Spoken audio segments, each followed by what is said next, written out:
Hello, everybody. Welcome back to Tears of the Kingdom. Uh, Stream crashed yesterday, and I wasn't able to get it back up and running until 9:30 ish. So I just didn't come back. uh, Today I've changed today's title.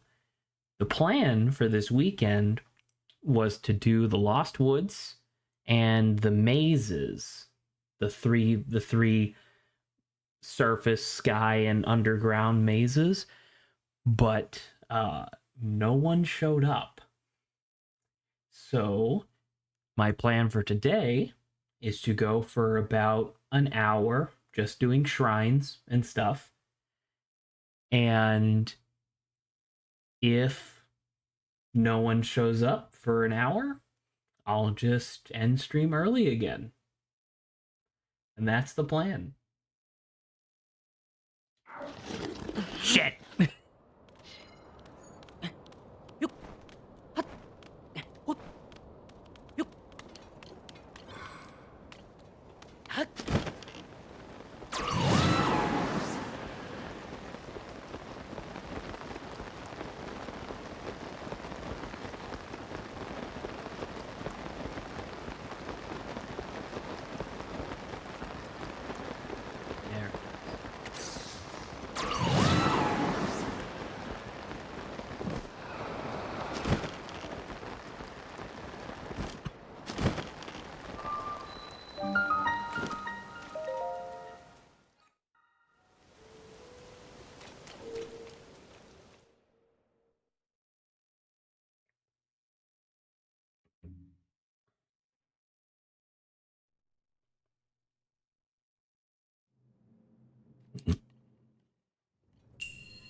Hmm.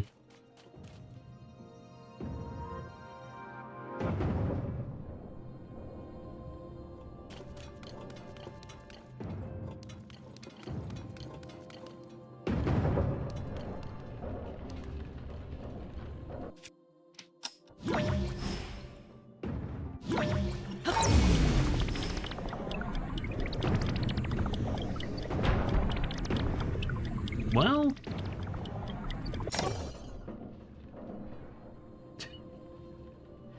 uh,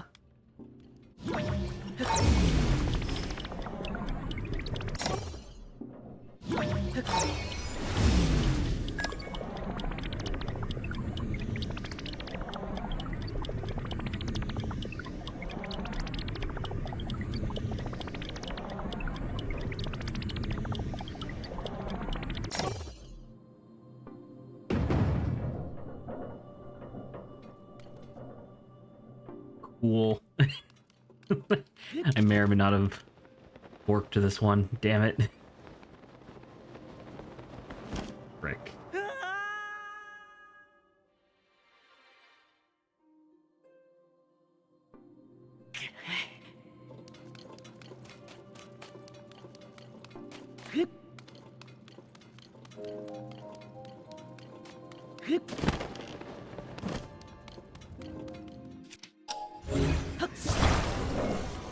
Yo. I'm gonna get crushed. Holy shit.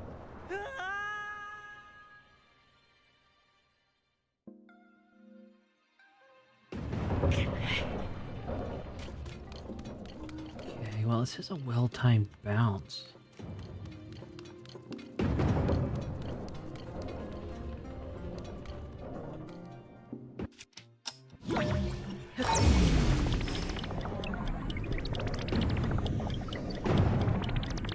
Hmm.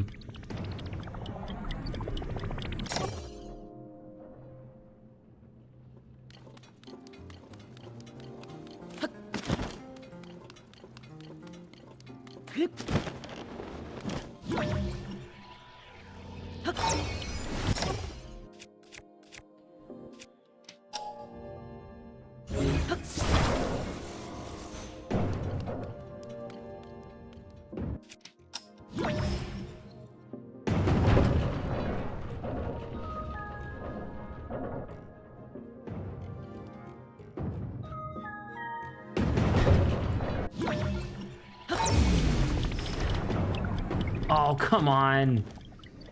I thought that was so good.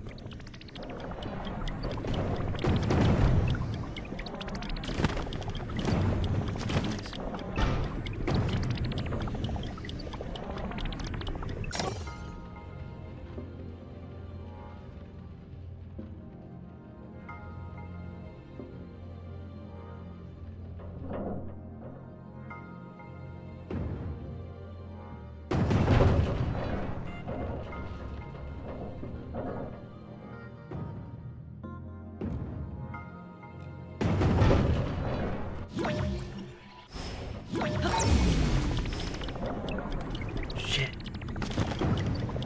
Oh, hey! The chest.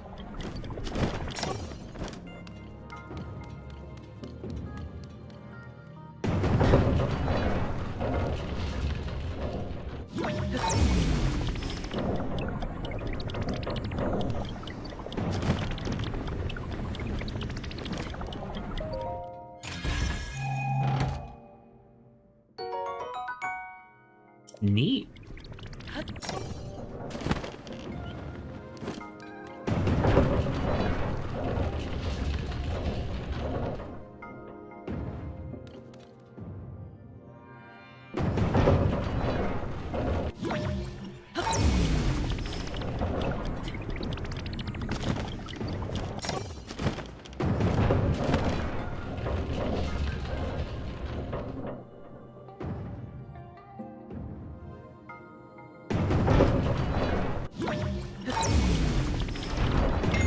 Got it. Great. Ow.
Lovely.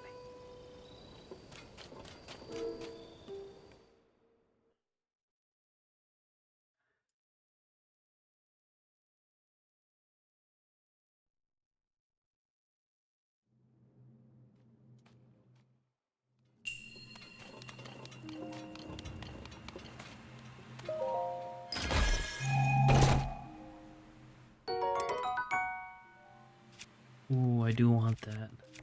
Okay. Let's pull that out.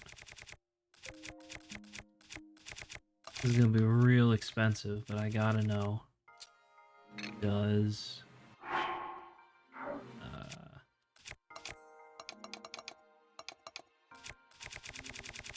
can I stick a diamond on the end of this?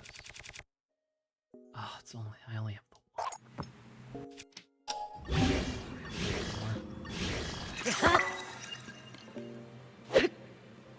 Oh.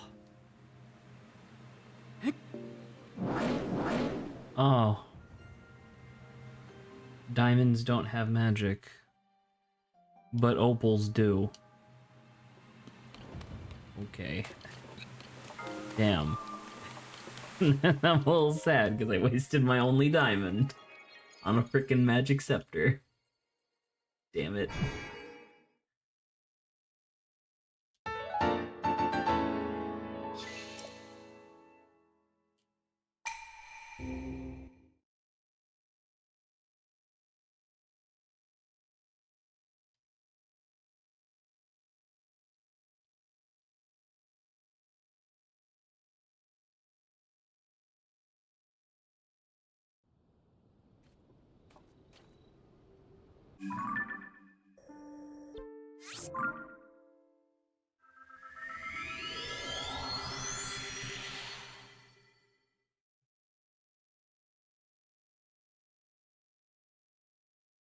Love the sound of the rain.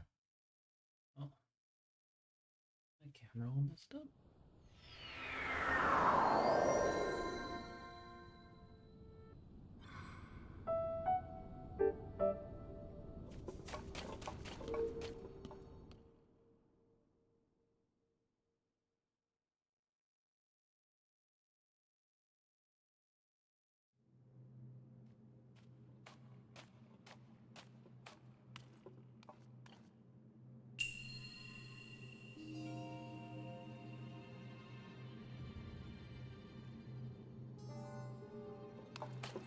Hello. Hello, Adrian. Look at them grippers you're wearing. You mean my frog feet? Yeah, your grippers.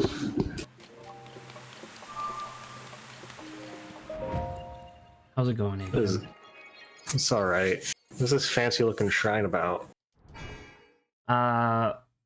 Some shrines require you to do a puzzle in the overworld, and so instead of making you do a shrine twice, they just give you the gift. Oh, okay.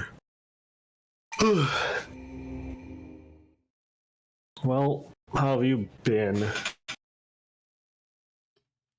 Pretty okay. Just playing Tears of the Kingdom, pretty much. Not much else. I put there's only so much that you can do when making like a tabletop campaign before you need like the players to actually make their characters, so you can try to give them like little hooks in the adventure or whatever. And I'm at that phase where pretty much everything else is all done. I even went through, I had a lot of fun yesterday going through like my obvious very large collection of board games and stuff, getting like pieces to help with like physical representation of what was going on. So that was a lot of fun. I hope it goes well. Tomorrow I'm going to be making characters with my sister and my nephew, and then next weekend I'm going to be doing the same with my aunt and my uncle, and then the weekend after that is the actual campaign. So hopefully it goes well.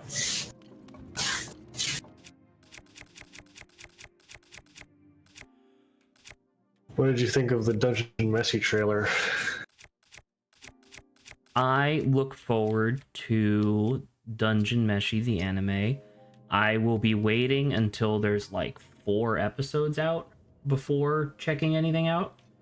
Just because I would prefer to like binge a bunch of it in a row. But what if I spoil the anime for you, huh? What then? I somehow don't think that that's going to be a problem unless they make some pretty drastic changes. Yeah, they made Elias normal. They made him normal. The plot changes and they made Elias normal. Oh, I understand what they want me to do here. Okay. Elias is just like, he's just Fred from Scooby-Doo. Yeah. He's just normal guy. Yeah, look at that. Oh, that's fun. Look at that. Such a good solution. You weren't here yesterday, but I was not. I was busy running, which is fair. But I did want to talk about the most recent episode of the Ravening War, if possible. Yes. Which, by the way, is halfway done now. Really? That short? It's only 6 episodes. I mean, I guess that's fair, but that just feels so short. Especially in comparison to what was the longest previous D20 campaign, Never After. Was Never After really the longest? Yeah, I believe it was 24 episodes. Oh, I didn't even know that. Which was longest single season of D20 so far. Which is a great shame because I didn't like it. You didn't like it that much either, apparently. I thought that I thought that it had some structural issues. Like, once again, we both agree that like Starstruck is like really good, and like that's more my speed, where it's like story beat, because like in Starstruck it never really felt like that they were being railroaded into anything. It felt like they could go anywhere in the universe if they wanted. It was just that, hey, here's this really compelling, really interesting thing that's happening, you know? Whereas with Never After, in the end, I felt like most of the draw was like, hey, how are they gonna make a fucked up version of this fairy tale? You know what I mean? And it's like, that's fine. It's cool. I'm glad that their auction is going well. Yeah. It just means that whatever the next mainline thing that they're doing, or I guess the one after this next one, because that's how the auctions work. It's for 2 seasons ahead. But whatever the one after the next one is going to have some really good miniatures and sets. So I look forward to that. I remember you saying that you at least partially agreed with some of my grievances Never After, which made me felt validated. Well, you know, not everything you say is absolutely batshit, so you gotta call someone. Yeah, just most of it. Yeah, just most of it. It's part of your brand. But the exactly. But yeah, it's one of those things where it's like, for the most part, I felt I liked Never After. It's just after a certain point, I wasn't as excited for Wednesdays anymore, you know? But it was good enough that obviously I'm gonna keep doing my yearly subscription. So. Sure. In any case, Ravening War. I thought that was really fun. I think it's really... Because now that you're telling me that there's only going to be 6 episodes, how many episodes were there of, fuck, what was the Abria one? Misfits? Mismag? No, the one that just happened. I say just happened. It was right before Never After. It was like fairies and stuff. Oh, Court of Fate and Flowers. Yeah, that one was awesome. I fucking loved Court of Fate and Flowers. But wasn't that like 12 episodes or something? Am I crazy? I think it was longer, yeah. I about to say it was longer, probably because they didn't have any like actual sets or whatever, you know. It was probably like you could stretch it out a little bit longer. But the Ravening War, I'm gonna say it, I don't like time skips. Because it's like, here's this like random event that's really interesting, like the assassination of the Queen of Candia. Fucking awesome. That was such a cool moment, and I was enthralled the entire time. But then hearing in the after show that it's like, hey, we're gonna be skipping like 4 to 5 years in the future, I'm like, what?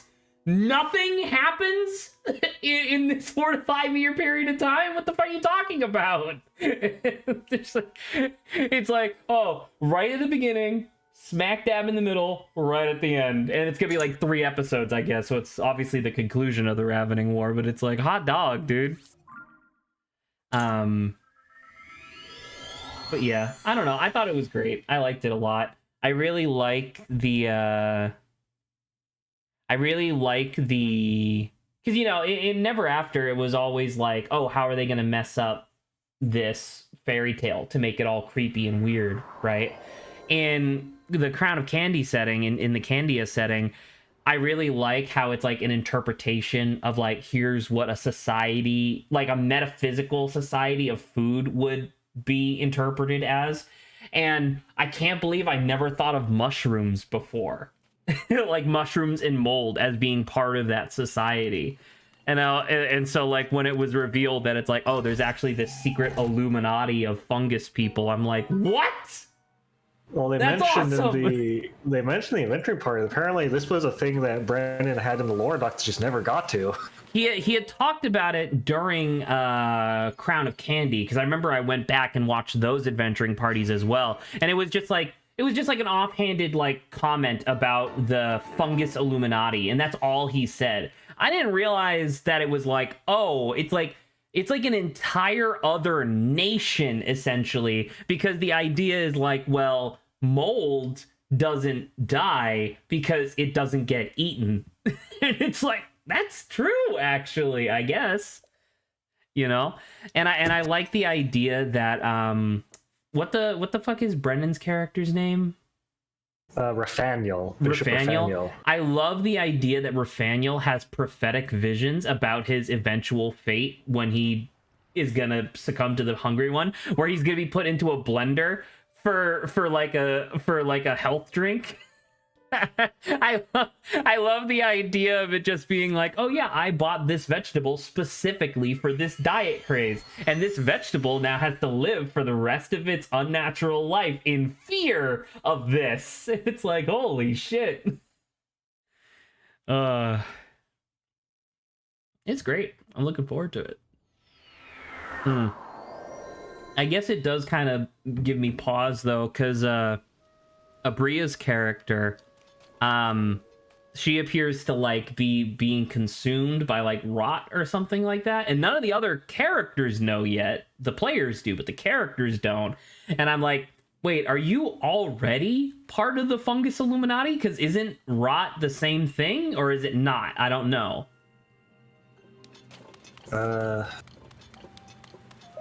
I guess not inherently, but they're usually pretty close together, obviously. Right, because like if you leave like a head of lettuce in the fridge for too long, it's gonna go brown and start rotting. But typically that immediately leads into like mold and shit, yes. Right? So it's one of those things where it's like I maybe they are connected, maybe they're not. I'm not sure. And once again, they talked about it on the adventuring party, but just I audibly gasped at like 1 a.m. when I was watching the episode when Lou jumps into the carriage, double attack against the queen, action surge, double attack again with like 2 of them being crits or something like that. I was like, holy shit. And then he tries to fucking leave the carriage. And I'm like, are you insane? What are you talking about? You can't just walk into a carriage, stab the Queen of Candia 4 times, and then leave. Are you insane? And then he fucking survived, and I'm like, oh my god. I was gonna say the fight didn't seem that dangerous in real. Like the stakes are obviously in story real, but it's a lot less like combat is going to absolutely murder you as Crown of Candy originally, which is fine. It's just an observation I noticed. Yeah, because in Crown of Candy, it was a lot of like ambush stuff and a lot of like specific mechanics. Well, mostly because they were Candians, where it's like, oh, fucking, guess what? This motherfucker has a water steel dagger that you didn't know about or whatever, right? And I guess the idea behind that is, like, I genuinely wonder when the whole thing is over if they're going to reveal that they had backup characters, just like they did in Crown of Candy. Because if it's only 6 episodes, could you imagine someone dying in episode 5 and having 1 episode to play as their new character?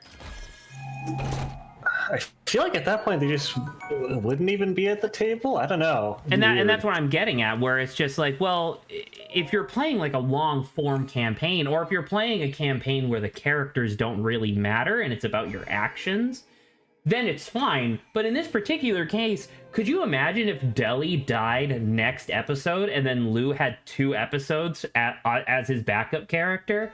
You know? Because I said that about Crown of Candy, where it's like, I really liked Crown of Candy. I thought it was a really good idea overall. But man, when, what's her name? Emily. When Emily Axford's character died and then she becomes Saccharina. Thought Saccharina was super awesome. almost as if she should have been there from the beginning. Not that I didn't like Jet. I like Jet a lot, but it was one of those things where it's like she died and then we had Sakurina for like 5 episodes, and I was like, man, it really feels like your story is accelerating really fast. Yeah. You got this dragon egg, and within 2 episodes it's the size of a city. It's like season 7 of Game of Thrones. It's like, what the fuck?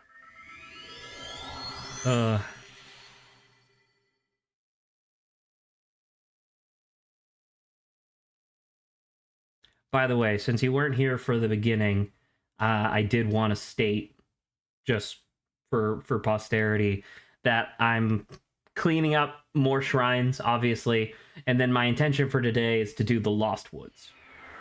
Ooh, okay. What's in there? I am, well, I don't know. I keep getting lost every time I'm in there. I genuinely do not.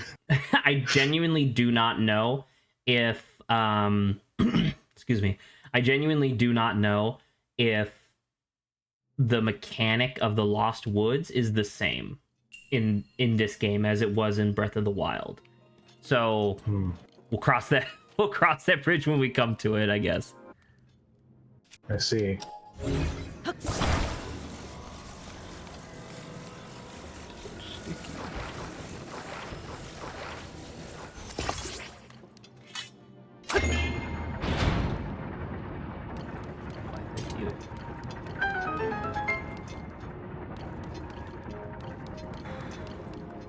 Oh. I am curious how the breakdown of the Ravening Wars combat is going to be, because traditionally D20 is combat, not combat, combat, not combat. But Ravening War has already broken it up within its tiny frame of not combat, not combat, combat. That's true.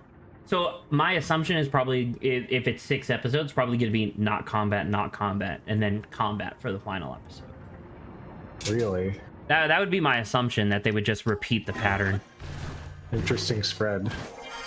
Because what was it? Because obviously what's her face's kid is the guy who eventually becomes emperor, right? Yeah. So it's the sort of thing where it's like, well, there's not a whole lot that you can do, I guess, because that guy is going to be emperor, so it's like we kind of need to we need to connect those threads at some point. Oh, I wonder if this thing just needs to turn, period, in order for the door to open. Never mind. Oh, yes, it does. Perfect. Give me this thing. Give me that.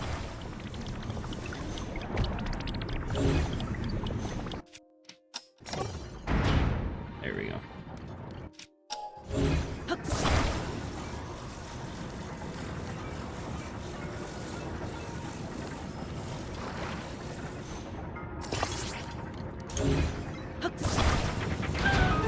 Yes.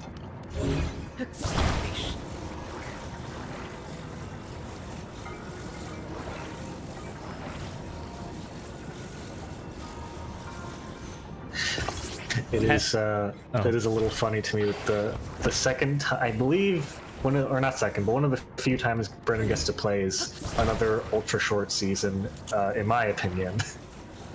Tragic.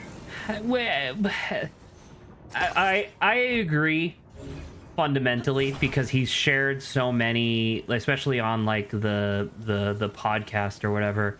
He shared so much interest in man, I wish I could play more, but at the same time it's like he's a one-of-a-kind DM though. It's not just because clearly there's other people who want to do it, but none of them can do it quite like Brennan can.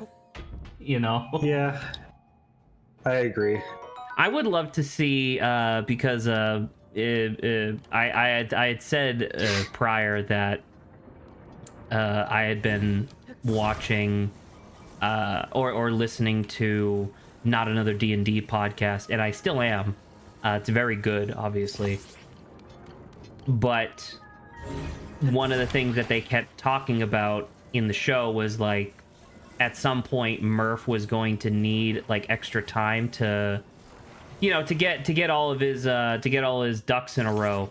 And Emily was like, oh, well, if you need more time, I'd be more than happy to, to do like a one-off or something. And he was like, oh, really?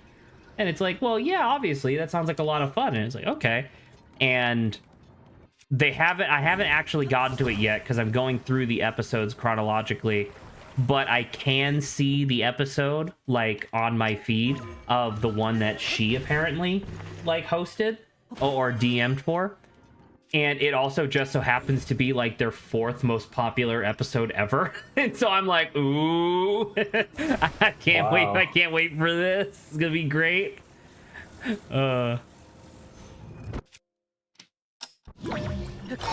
Yeah, that would be funny if they did a Dimension 20 season where it was her as the DM.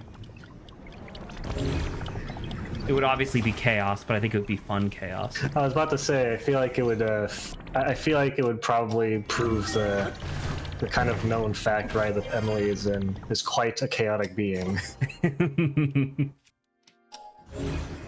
I feel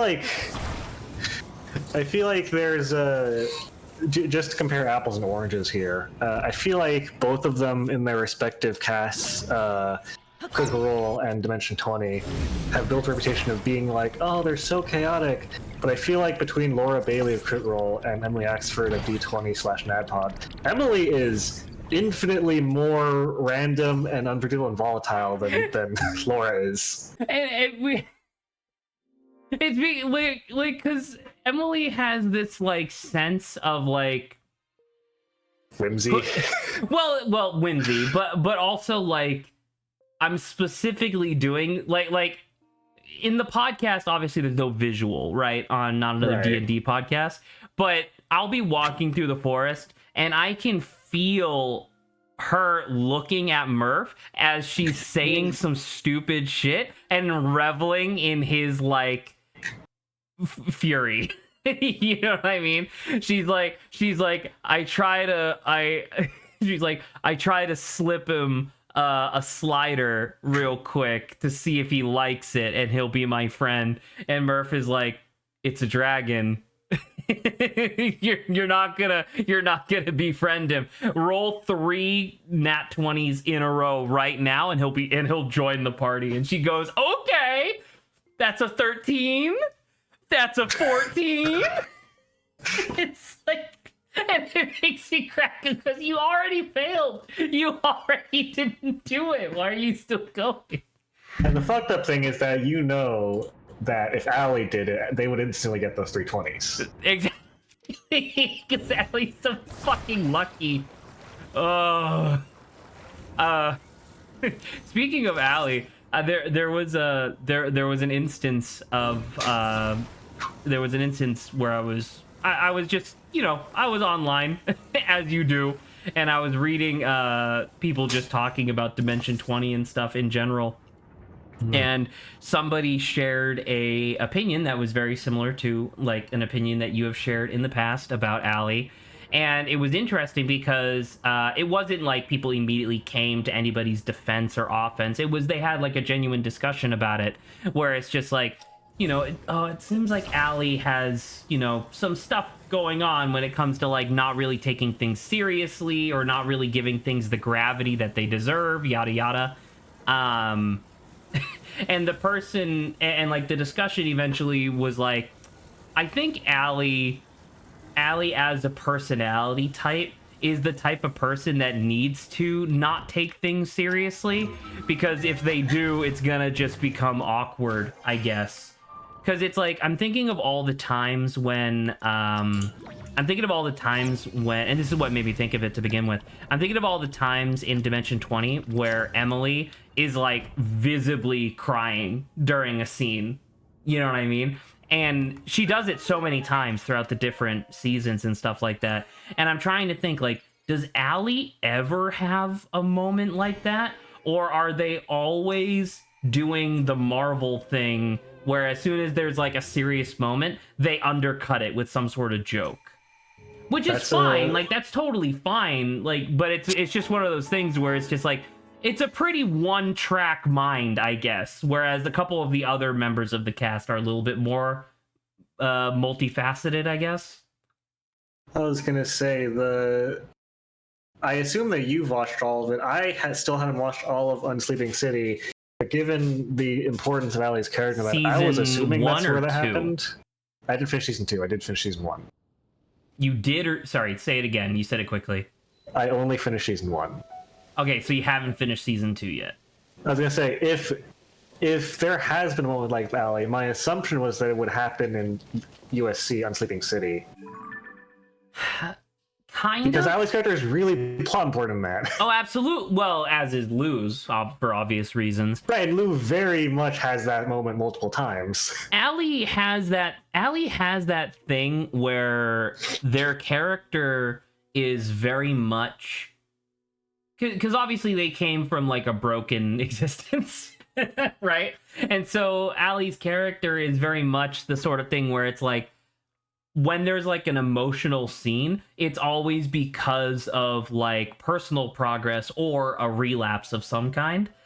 Especially in season 2, because once again, season 2 happened right at the dawn of COVID and stuff like that, so it has an uphill battle to go through. Right. And Allie gets some emotional moments, and Allie does the best that I think anyone could be reasonably expected to do in those moments, right? Once again, I want to reiterate, I'm not saying that Allie isn't good and not doing a good job. I'm more along the lines of just saying that it's like, Allie's just a person. You know what I mean? Like, Allie is extremely funny when they're doing like bits and stuff. Like when when in season 2 they're talking with the big bad, who I won't spoil just in case you ever go on to finish it, but like they're talking to the big bad and Allie's character just won't shut the fuck up about, like, I think it was like Nirvana or something like that, to the point where the big bad is like, dude, focus. Right? And I was just cracking up, and I was like, this is a good bit. But at the same time, it is a bit. It's not really like within the realm of the narrative. It's a bit that exists outside the narrative. And that's fine. But that seems to be more where like Allie's strengths lie, are outside of whatever they're doing at any given moment. So I was gonna say, because if it doesn't happen in USC and it's anything, because if I'm not mistaken, I think I've watched everything else besides USC at this point. Because you're a huge fan of Fantasy High, so you obviously did Fantasy High season 2. Right. So I forgot. There's 3 more things I haven't finished yet: Tiny Heist, Pirates Leviathan, and Mice and Murder. Mice and once again, I will say I really like Mice and Murder. Tiny Heist was pretty good. I thought Tiny Heist was pretty good. I believe Leviathan is the only thing that I have not watched yet, because it's just, I was gonna say, I just genuinely, I can't deal with the COVID Zoom calls anymore. But you watched Mice and Murder through. And that's what I'm saying. Like, Mice and Murder was right at the tail end when because once again, like, you said you watched it, right? Or you didn't finish it, but you watched some of it? I watched like the first episode. Okay. They have sets in Mice and Murder, and that helps a lot because everybody's on the Zoom call, so it's just like their faces or whatever, right? But then they will do cinematic cutaways to miniatures moving around as they do in the regular show, and that helps a lot. So it's not just like 6 people all staring at each other through webcams really awkwardly. It's 6 people staring at each other through webcams awkwardly, and then cut away to representation of what's happening. And it's like, oh, that's great. Once again, Unsleeping City season 2 was right at the dawn of COVID, and like that got fucked over. And then Leviathan was after that, and they did, I think, no. Leviathan was second to last of the 4 that they did, and the second one I think was Fantasy High season 2. I think I'd have to double check. Right. I'd have to double check my timeline on that, but to loop back around, the point of mentioning the ones I haven't watched yet was because I forgot that Allie was also on Mice and Murder. I vaguely remember As a great Allie's character, as a super great character. It's very brusque and strangely like very relatively serious compared to theirs. Not like I didn't think Allie's character was given a joke, so that's not saying anything about Allie in the season. But I said I didn't watch one episode of the 9 there or 10 there were, so I don't know. Allie's character was supposed to be the Watson to Sherlock, right? And obviously you're familiar with this. And it's clear that Allie wanted to be more humorous with it, which is fair in and of itself. But because he's the character is a German Shepherd, so the joke is that he has a silly German accent, and like he's a guard dog. So it's the sort of thing where like when Sherlock Holmes says jump, he goes how high, and that's the joke. And it's one of those things where it's like it's funny. Jesus fucking Christ. It's funny in and of itself, but it's a great character that Allie plays very well. So I very much appreciated it. Sure, but I'm what's the name of the psychopath who works for them? Not Amy Vorpal, the other Dimension 20 college humor person. She's like Shankar? No, Shankar is great. I love her. No. White lady, super sharp features on her face. She's always like hyper serious, and God, she was on Game Changer a bunch. Like you remember the one that they did where it's like lowest bidder wins, and then you have to do a challenge, and then this person came in as like the union buster or whatever. Do you remember this at all? Katie Maravich? Yes, Katie Maravich. I loved Katie Maravich's character in Mice and Murder, but only because of the extra shit that Brennan gave her character. I feel like the character itself was really like stilted and weird, which is the point of the character, admittedly. But then over the course of the campaign, it became this great like found family story, and I was like, oh my god, that's really touching. Sorry. I'm sorry that it took so long to remember Katie Maravich, despite the fact that it doesn't really matter. I guess. I don't know. If the point of me bringing up Mice and Murder again was that if Allie had the like tender cry range moment, that would be another chance for them to show it that I. Because I'm thinking, like, does everybody else have that? Lou At does. least in the core cast, I'm pretty sure that does happen. Lou definitely got that, right? So that's one. Obviously Emily does. Murph got that a couple of times. The one that really got me in season 2 was when Murph's character, he's like the little goblin investigator kid. Once again, I don't remember his name. Because of the G, I think. No, Riz Gutgak. And it's like this whole thing where he's having a discussion with like the evil mirror of himself or something like that about how everybody else that he knows in high school is like having sex and finding romance with each other, but he's just interested in like investigating and solving crimes and stuff. And it's like a really deeply like emotional moment of like, is something wrong with me? And that was such a powerful scene, and Murph played it beautifully. And it was just one of those things where it's just like, I don't think Allie has that. Right, Allie's scene in that was basically them constantly mocking the gods and concepts of them as Kristen. Which is part of Allie as a person. Arc. That's Kristen's arc for sure, but yeah, I don't know. To circle that to another thing that is again. Oh, I'm stupid. Yes, that is again descriptive, I guess, of my anti-Beardsley bias. That's a little much, but okay. Game Changer Survivor, the second one, the big one. Mm-hmm. I cannot describe to you enough the immense feeling of dread that I got as it got towards the end and Allie was almost winning, just thinking back to Total Forgiveness. Season Which, you know, 2. again, wait, Grant not was... wait, not the one that they just did? The one that just did. Allie didn't make it that far. Allie got eliminated. I know.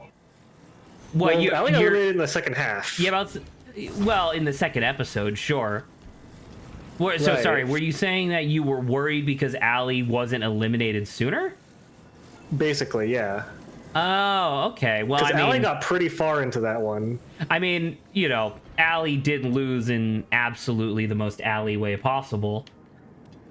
The thing is that Allie, like, lost several minis and then didn't get voted out until, like, pretty late in the overall thing.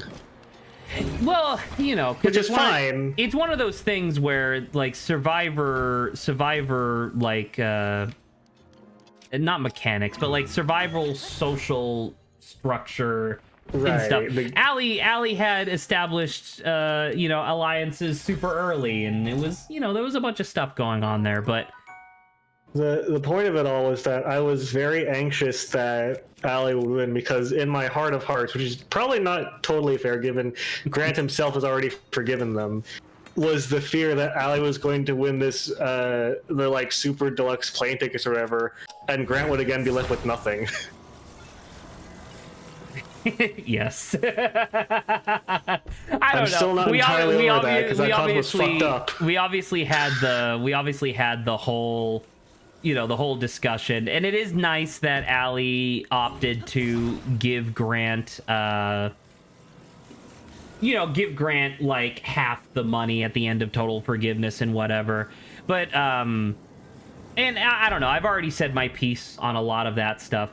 But the one that like still gets me a lot was this was like afterwards. So obviously the big part of Total Forgiveness was that Grant and Allie were both like enormously in debt and they needed help, right? That was like the onus for the series. Yeah.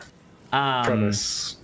I don't remember what it was on afterwards, but Allie was doing some form of like was, you know, talking on some podcast or something like that, or maybe it was Game Changer even, but Allie goes on to describe that like that happened, right? The Total Forgiveness happened, and then COVID struck within a year, right? So suddenly Allie was just working from home, had not really a whole lot of bills to pay besides like, you know, whatever, and in addition to working at College Humor, they also qualified for like financial benefits from the government. And so it's like, okay, I have like this small influx of money. I can start like, you know, I can start making real progress towards these debts. What does Allie decide to do? Like within weeks of COVID, like shutting down the entire country, decides to open up. How many credit cards do you think Allie opened up within the first handful of months of 2020, like post-COVID? I didn't recognize what you were describing until you mentioned credit cards, and then it came flooding back to me. It was like, oh, I remember this exact conversation happening. It's like Grant is a great person, but I have that one memory of the time that Grant almost fucked me over that will constantly just poison. Like there will always be this one little nugget of like, that wasn't a good thing that you did. This is my thing for Allie, where it's like everything else can be forgiven as just like, oh, that's your personality. The idea that like you were in dire straits financially and then on a whim decided to get like 24 credit cards and max them out. What the fuck? Now you're stupid. What the fuck is that? And it's like, okay, I'm glad things worked out eventually, but holy shit, man. Like, oh, I was gonna say, I remember because this happened on Total Forgiveness, the show where they dump embarrassing secrets about themselves for content. Or at least, if not originally, they did rehash it there and say it again on that show. The thing with the credit cards? Yeah. Was that on Total Forgiveness? No, that couldn't have been on Total Forgiveness because it was once again, I think it might have been on Game Changer or something like that, because Total Forgiveness happened, the entire thing was filmed and finished and like came out before COVID. And this story specifically sorry, not Total Forgiveness, Dirty Laundry, I meant. Yeah, there you go. It was Dirty Laundry. Perfect, right. Exactly. By the way, loved the most recent season of Dirty Laundry. That's such a great idea for a show. They need to keep having home runs like these. Like, if they keep doing this, they might just time. Break even. Yeah! But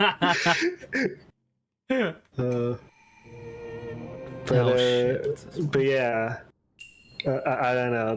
I'm surprised that. I guess I don't know. I'm surprised that's your thing for Allie and not the. Because I don't know. Did you watch over it, or did you only ever describe to you? I watched all of Total Forgiveness. It? Yes, I watched the whole thing. There was a lot of stuff in Total Forgiveness that I think is really fucked up, and I think was Allie going way too far. Like, I don't know, just the constant thing of like. Grant clearly had like his own. Well, shit. Oh, hey, I'm alive. Grant obviously had his own idea for like the types of challenges that he was giving, but genuinely it was like his stuff was like funny haha TV moments, and the stuff that Allie was giving him was like, this is like fucking up your whole life. Like, I remember I was on stream talking about it, and the one that got me the most was hey, sell all of your fucking it's not even just sell all of your possessions, it's sell make all X money too. Yeah, and it's and the X amount of money that you have to make is exorbitant, like extremely high, and thousands of dollars. And that was because like if it was like if the challenge was just like if the challenge was just sell all of your possessions, that would already be one thing. But the idea of going like one step further than that, I'm like, what the fuck? You know? I mentioned this, but like, the challenge should not be, hey, even if you try your best, there are good odds you will fail. It should be, it's a thing that's unpleasant, but if you genuinely try, you will succeed. Yeah, fucking fear factor. Right? Yeah. Like, because that was the thing. Like, in Fear Factor, hey, guzzle bull cum or whatever. It's not, oh, you have to drink a gallon of bull cum. It's like a shot or whatever. You know, something that is disgusting but doable. And that's what all of Grant's challenges were. And so it's the sort of thing where it's just like, I chalk it up to just Allie, because that was like right when Allie started at the company, if I remember correctly. And so I chalk it up to more being along the lines of like, yeah, you're pushing the limits for what you can do, because that's Allie's whole personality, is pushing the limits of stuff, which is fair. And I'm not going to, while I might not agree with what Allie did, the fact that Grant has been extremely vocal about forgiving Allie for those things. Total forgiveness even. And I'm like, you know what? Fine, like that's okay. So if he says he's okay with it, I'm not gonna contest him and say that no, you're wrong, you shouldn't forgive Allie. You know, conceptually I feel like that's the right thing to do, but just internally I have a very hard time believing that myself. Not believing that Grant doesn't forgive them, but just being like, yeah, it's fine. Like that, I have a hard time thinking that about Allie. I definitely don't think that that's what, because I mean, especially after selling all of his earthly possessions or whatever, there was no way in hell that was how Grant was feeling. Grant was probably extremely upset, you know, especially since he fucking lost too. But right, that was part of the caveat that was, I don't know, kind of hard to make arguments against, was that he did agree, because that was part of the deal as well, was that either of them could say no to the challenge and they could make another one. They said that at the beginning, where it's like, hey, I have this challenge for you, break your leg. Well, obviously we're not going to do that. You know what I mean? So he did eventually agree to the idea of like, sell all your earthly possessions for X amount of dollars. So I don't know. Obviously it's not. I'm pretty sure the premise was that if you don't agree to the challenge up before you, you just lose the money because you chickened out.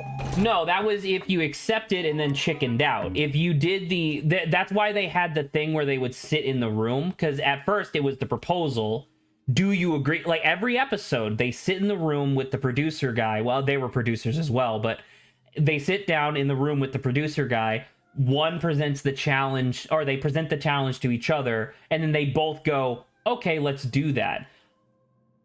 It was stated in episode 1 that if the challenge that one of them proposed wasn't quite okay with the producer, the third party guy, they could change it. And so it was a sort of thing where it's just like Grant never really raised an objection. Well, the thing with that is that that was mostly bringing it to the producer, where they mentioned that the producer was there to make sure that it was logistically possible, not whether it was fair. And also non-lethal. Right. And that's kind of my point, where it was just like Grant had every authority to be like, I don't want to do this. And the producer guy said on the after show that he would have taken those into account. Because once again, I feel like you're a really good example of this, of like Total Forgiveness had a lot of very heated discussions about it because people felt very strongly about Total Forgiveness. And so the producer guy had to answer questions, or felt obligated to answer questions. And that was one of the things that he addressed, was the idea of like, yo, dude, what the fuck? Why weren't you making sure that this was, more equitable to both parties? And that was his thing, was like, he was like, I'm trying to stay as impartial as possible, make sure that it's non-lethal, and making sure that it's logistically possible. But if one of them had raised an objection, I would have, went back to the drawing board, but neither of them ever raised an objection. So I don't know. Is that just the sort of thing where Grant was like, did Grant genuinely think that he could make that much money at a fucking garage sale, essentially? Like a farmer's market sort of thing? Or not farmer's market, flea market? I don't know.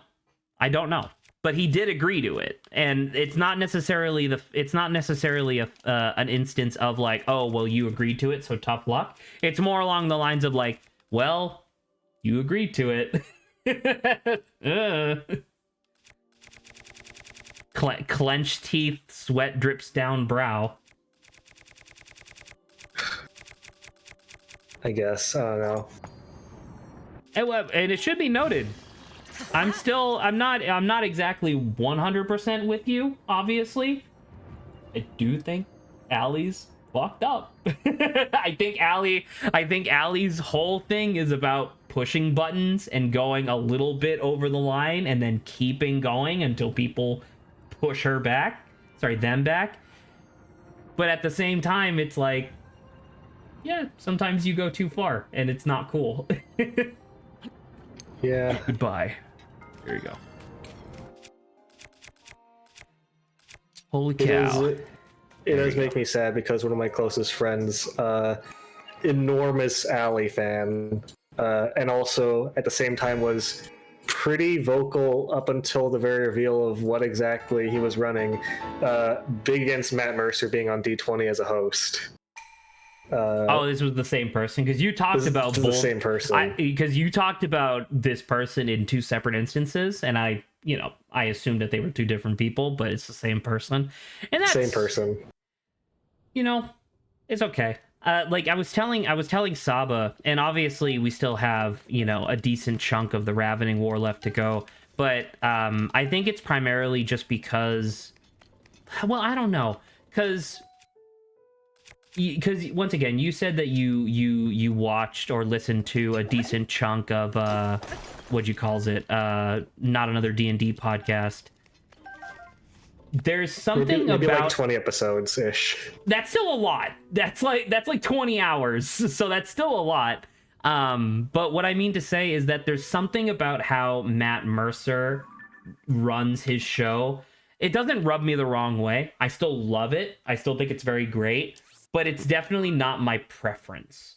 I really like, he's very like even tone, and he does great voices and stuff, obviously, because he's a voice actor and a professional.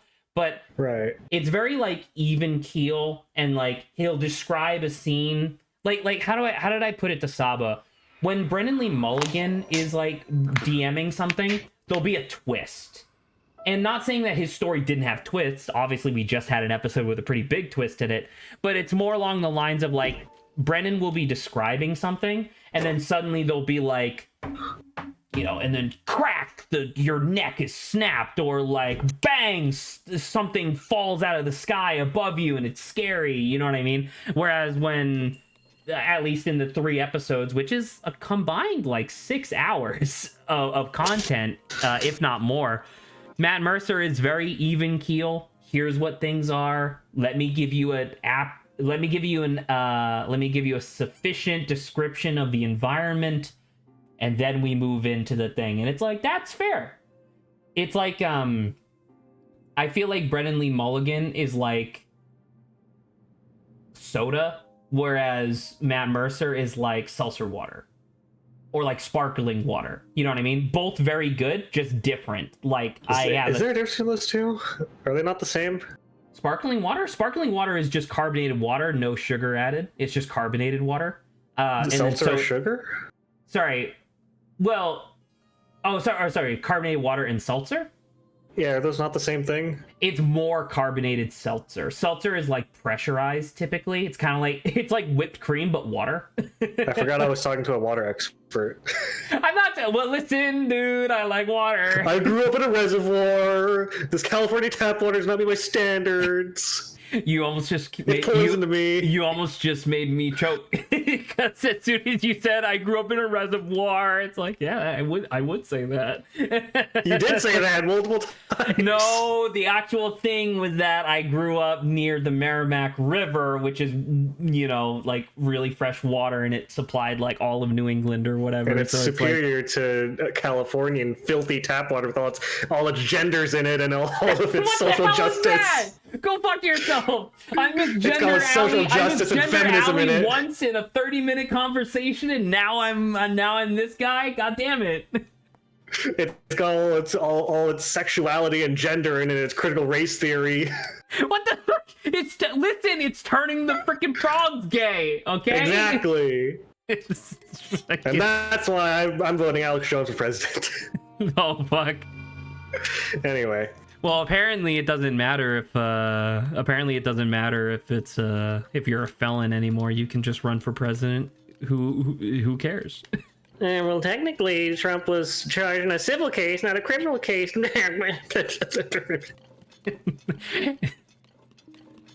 Fuck. Anywho, but yeah, you were comparing Brennan and Matt via liquids of beverage. Well, yeah. So it's like Brennan is like soda. Brennan is like soda. Matt Mercer is like sparkling water. Very different, but still very good in themselves. And then Brian Murphy is like juice, because like he's very much like more amateurish. Like when he goes to describe something, he's just like, it's like he's reading an essay in front of the class. You know? I feel like Brian is a lot less scared of using very casual verbiage to describe like very fantasy or esoteric or both Matt Mercer and Brennan are all about weaving this delicate, elegant tapestry of vocabulary and mental images. Vocabulary is the key word there. Yeah. Whereas Murph is just like, it's a big fucking mountain. It's really cold. Like, you're right. It is a big fucking mountain. So Murph will fully compare fancy movie things just when describing them to like just modern conventions, which I think is super fair. It's funny. It works. It's a very different tone, but I have enjoyed the little that I've seen of it. You know, and there's something about, and you know, like as I said already, but like there's something about that's just like so pleasant, you know. Oh, you know what? I said he was like juice. I'm gonna correct myself. It's like lemonade. It's refreshing. It's definitely the sort of thing where I can't watch like 6 episodes in a row. Like if I'm working on something, I can't just listen to 6 episodes in a row. But man, it's really good fodder for when I'm going on a walk or something. Yeah. Why do we talk about their DMing styles again? Because you had your one friend that you said you were lamenting the idea that they didn't like it or whatever. That their opinion was wrong. Yeah, that's how it be. And and it was just and it was just like I was comparing the DMing styles almost exclusively because it's just like I can kind of see why people might not be a fan. I can see why most people are definitely a fan of Matt Mercer, but at the same time, I can kind of see it a little bit. I mean, as far as because I obviously first my friend, I've known them for a while. In my head, the tragic thing is that it might not be on substance necessarily, because if you don't like something, you're not going to watch a lot of it. At least that's how most people work. Hypothetically. And I haven't prodded this person about it or investigated that deeply because it's their preference or whatever. But my guess right now is that they are a massive, like, how to describe counterculture huffer. Oh. Of like, oh, Matt Mercer's too like mainstream and too like stiff as a board, stick up his butt, and it's like that's not really that accurate. Like Matt is definitely. Oh. You good? Sorry, yeah. Matt's definitely the most mainstream, like big DM, but also he's not humorless. Oh, absolutely not. He's not toast. He's not toast. He's just like he's just a good BLT. Classic. Delicious. Right. Love him. And the other thing is that like I maybe it's just because my brain's a little bit on autopilot because I'm trying to do these puzzles, but I need to stop comparing people to food. The other thing is that Allie is also like, from what I can recall, if not the only, like the main genderqueer member of D20 so far. I mean, there's a couple other of D20, yes, of like formerly College Humor fame. I think there's one other person that I can think of who is like absolutely. I mean, you get a lot of guests on what he calls it on fucking God, Dirty Laundry, right? But you have the you have that one other person, God, skinny white. They were on sorry. Yeah, Grant. No. 7.5 feet tall Grant. No. God, what was that? What was that short that they did where it's like, how tall is Grant? And he's like fucking 11 feet tall off the frames, 4 feet tall, shorter than fucking what's Shankar. I thought you were talking about Keith versus Grant. What's Keith versus Grant? Keith from College Humor. Or not, sorry, not College. Keith from the Try Guys is another famous tall, skinny white guy. And they did an entire skit about how Keith and Grant look the same. That's pretty good. So yeah. Anyway, you were trying to describe another GQ person that was on the College Humor cast. I can't remember their fucking name. They were on the most recent thing of Survivor. They were part of New Blood. They made it really far and then were like blindsided. God, I can't remember. Fuck. Oh, I don't remember. I don't think they're technically a member of College Humor. Ooh, the person. I mean, do you have a name? I don't remember their name either. It's like one of the only people, because they always do the pronoun thing or whatever, and it's one of the only other people other than Allie who uses anything other than just like the generic like she, her, or whatever. Oh, Vic Michaelis. Vic, exactly, perfect. That's who I was thinking of. That's like what you said, GQ. Yeah, genderqueer. No, that makes total sense. But when I hear GQ, I think of the shopping channel. Oh, well. That's just because my mom is like 60 or whatever. I don't watch TV, so. Neither do I. That's part of the problem, is that I don't. All right. In any case, Vic is great, but also I'm pretty sure not a core member of the College Humor cast are technically consistently hired by them. They've gone on the show a lot. Are they like an independent? Are you sure? My understanding was that they had the same situation as like Ify and Wadiway, where they worked for some other thing or independent and just happened to be on College Humor a lot because they were friends of the show. Oh, okay. If you know that that's the situation for Iffy, then I'm going to trust your assessment on this, because I also thought Iffy worked for College Humor. If anything, Ify, like the more consistent misconception is that Ify works for Smosh, What the fuck which is he used to. Smosh? You don't remember Smosh? Don't know what the fuck that is. Ian and Anthony, they did skits back in the day in old YouTube in the like mid 2000s, early 2010s. I'm not really a skit guy. Wow. They were one of the biggest YouTubers for a long time, up there with like Ryan Higa and the Yogscast. I knew one of those. Which ones? Yogscast. Okay, well, different humor. But anyway, back in the day, I'm sure that you may or may not be aware, at least conceptually, that skits were really popular on YouTube. Yes. Ergo College Humor. Smosh was one of those groups that was knocking out of the park, appealing to teenage boys on the internet with crude humor. Okay, got it. It's all very nostalgic, but anyway, Smosh has kind of gone under a big metamorphosis where they do a lot of like comedy improv games nowadays, along with their skits.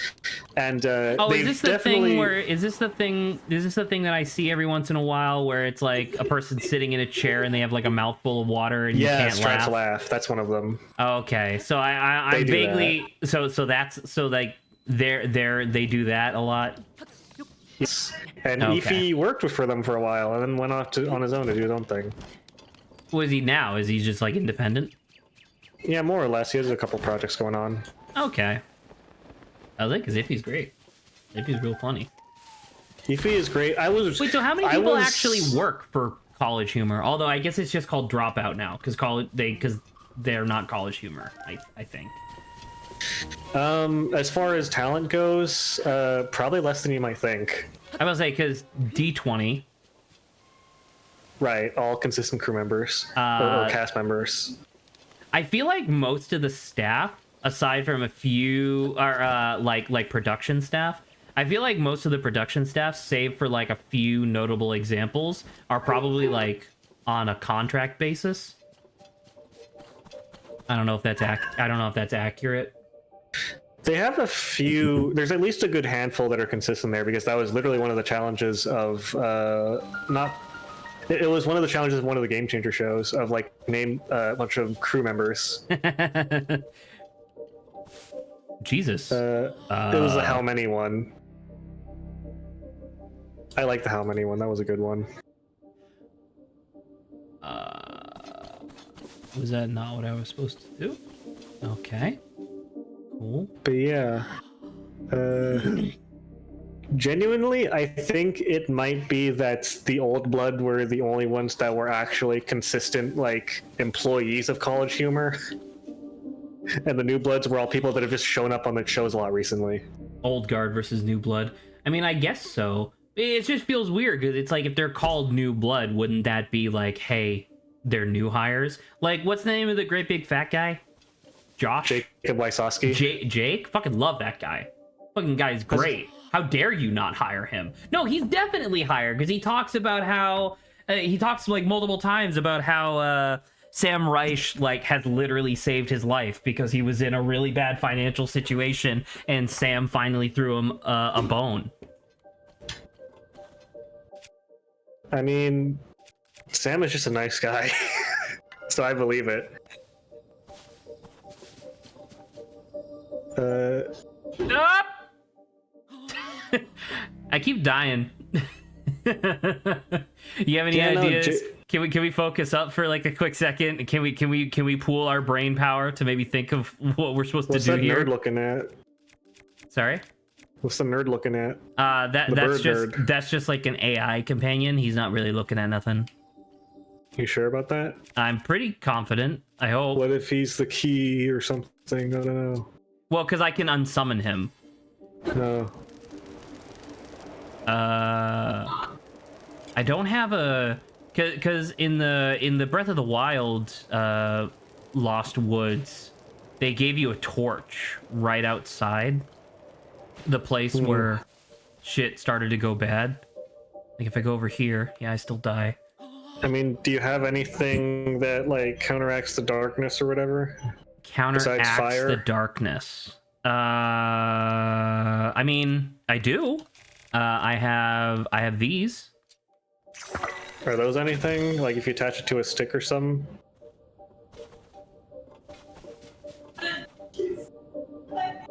No. Okay. Well, anyway, I could attach it to a stick. The reason that I mentioned Jacob is that I was watching an old adventuring party, and they mentioned like there are stories and where they mention having hung out with Jacob in the past. So he's just a guy they all know. Like I mean, it seems like they all know each other, right? From like different improv circuits and stuff. Yeah. Yeah, so I wouldn't be surprised if Sam was just because Jacob has shown up on Kojima stuff before in the past, so like guest starred and stuff, and presumably he would be paid for this stuff. You know what I was thinking? You know what I was thinking, Adrian? What? So here we have this map, right? Uh-huh. I did as much of the underground map as I could without burning to death underneath the volcano. I do have this that is directly underneath the Korok Grove. I wonder if this is the trick where you're supposed to come up through the ground. Perhaps. Maybe because remember the Lost Woods in the previous game was all like white mist and now it's all black mist. Oh yeah, look at that. There's a big ass pillar right here. I think this is what we're supposed to do. Wow. Well, there you go. Well, so much for exploring the Lost Woods. It kind of just happened. Turns out I did it off screen, kinda, not really. Anywho, I do wonder because I know that they're doing a season 2 of both Make Some Noise and Play It by Ear. I am personally much more excited for one than the other. I was gonna say, because the premise of Play It by Ear was that the two what is it, not Zach and Jess, I'm pretty sure that's their names, those two are genuinely really talented what they do, partly because they've been practicing it for over like 300 episodes on their podcast now, except they keep bringing people who aren't. So they have to somehow more or less carry an entire cast of like 6 or 7 people every episode that don't have the same experience as them. But normally you have to carry one. And I think I don't know how, because I remember that was one of the things. Like I remember you kept talking praises about fucking what was it called? Horse People. It was a Netflix show. You really liked it. Centaur World? Yeah, you kept talking praises about Centaur World, and then I tried to watch it, and I was like, man, I can't fucking stand this. I was gonna say, I'm pretty sure I added some caveats in, and that it is genuinely can be annoying. Well, because I'm not into musicals, and so obviously Play It by Ear is not to my taste, you know? But at the same time, I can still very much appreciate it. I can appreciate, like, wow, you're doing really good work. I'm gonna go over there, but you're doing good work. I promise. Sure. Well, as someone who does like musicals, I can tell you that was, even relative to musicals that I like with actors that I like, Play It by Ear is not my favorite college humor show by a lot. It was cool when they did it with one person and they were more or less able to carry it and the disparity was not as noticeable. It's less cool when there's like 6 people and only a third of the cast is genuinely like capable of improvising that specific type of improvisation really easily. Mm-hmm. What was it? Was it Game Changer where they had that entire episode that was just improv Shakespeare? Yes. Like that was great. I thought that was fantastic because I was like, I don't know. I could like wrap my head around the challenge, whereas Play It by Ear is just improv musical in general. And I was like, that's fine. I'm okay with that. But anywho, because what I was meaning to say, I guess, was that they obviously have more shows in mind. Like I don't know. Is what you calls it, is Dropout profitable yet? I assume it has to be. They make a lot of money, right? Or at least they have a lot of subscribers. I don't know if that necessarily translates to profitability just quite yet because of like production. Like, I know it's the same set that they use every time, more or less, that they just like gussy up in different ways. But I can't possibly imagine that what you calls it. I can't possibly imagine that they're struggling that much at this point, especially Right, since they keep hiring new people. They definitely used to be.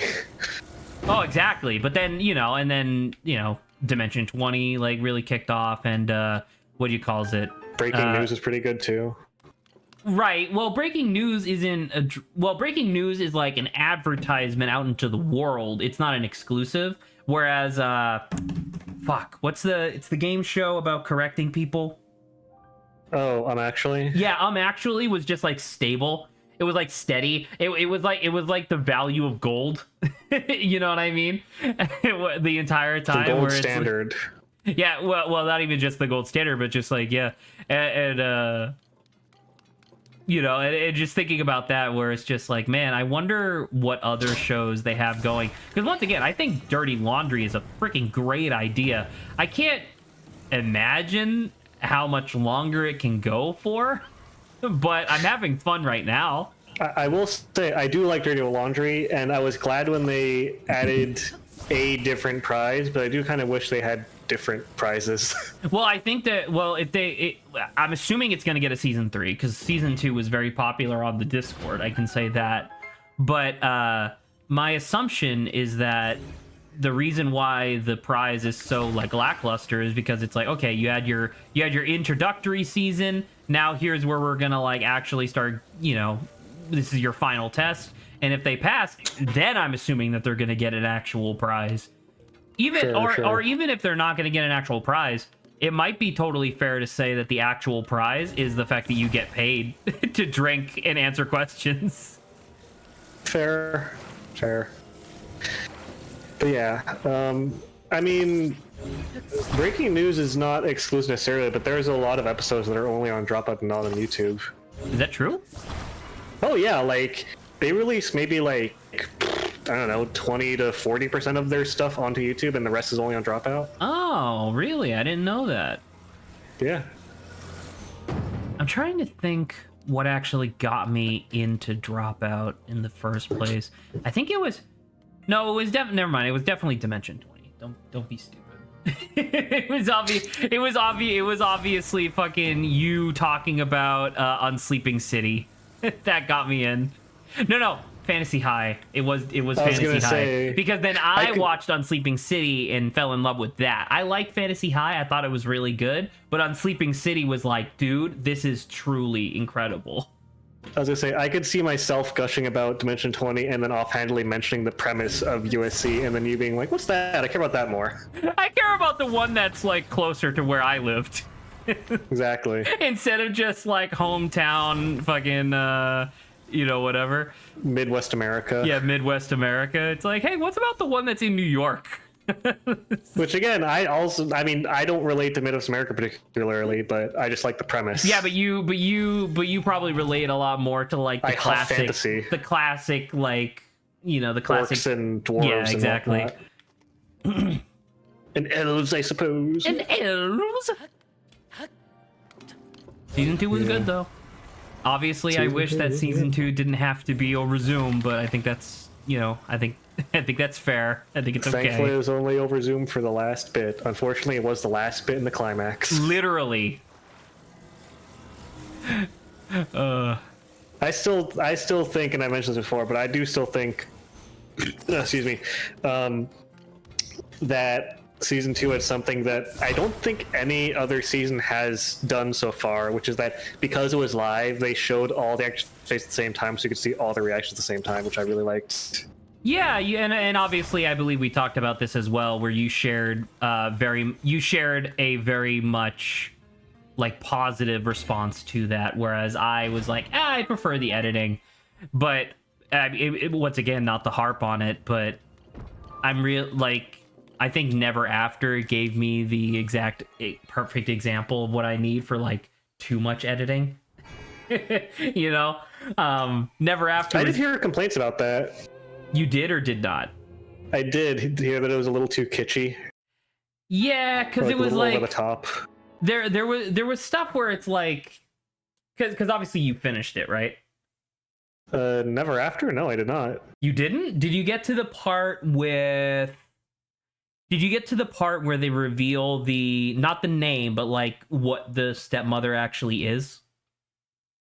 It would have been in like a tavern after they killed a bunch of like weird stick creatures. No, yeah, I did get to that part. I got to the end of episode 9. I have not started episode 10 yet, where they're like at the piggy plays all the bricks and stuff. Okay, so that's and, after. Like, so you've already seen the lines between and stuff. Yeah, where they the insane play of offering to marry off the princess to a pig spontaneously, and the princess is like, okay. It was like, sure, I guess if I need to. But yeah, so like that moment where Pinocchio, no, because I was in the lines between. It was the moment where they're like falling through the pages as the evil stepmother is like chasing after them, burning pages, and it's like this giant, horrible celestial being. All of the editing in there, where it's like a bunch of vertical cuts and like all over the place, that was super appropriate because I was like, this is super cool. But then there were so many other times where it was just like, I don't know, it just felt weird where it's like they would be looking at, like, they'd be doing like a zoom in on Princess Rosman. What's the name of the person who played Princess Rosman? Siobhan Thompson. Siobhan, right? Or Siobhan? Siobhan. It's Irish, so it's pronounced with a V. Or a B? It's spelled with a B, pronounced with a V. Got it. Because Siobhan. it's Irish. Siobhan. So... Or Gaelic, if you will. Gaelic. So, like, they were doing... Like, there's this one scene that, like, sticks out in my mind of, like, they're zooming in on Siobhan's face. And Brennan is talking about how, like, oh, you're seeing into, like, your alternate, like, futures and alternate pasts and blah blah blah, and the screen is constantly like vertical slicing into like different, you know, close-ups of her face, just like constantly. And it got to the point where I was like, dude, was this really worth delaying this so much? Because if this was coming out around Halloween, the entire season would be way better just due to spooky factor, you know. But it's like, what They were definitely aiming for Halloween, by the way. No, and it's super obvious that it's super obvious that they were. We can all acknowledge that. And then that's like the thing where it's like, well, you spent so much time editing this thing that you didn't get it out on time, and the editing isn't even that great.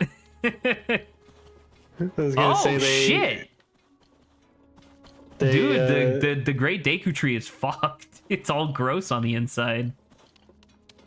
It is funny to me that they're like, let's make one that would be super appropriate for a specific time of year and a specific holiday, and then also miss the deadline. It's not only is it our longest season, but also our most editing intensive season.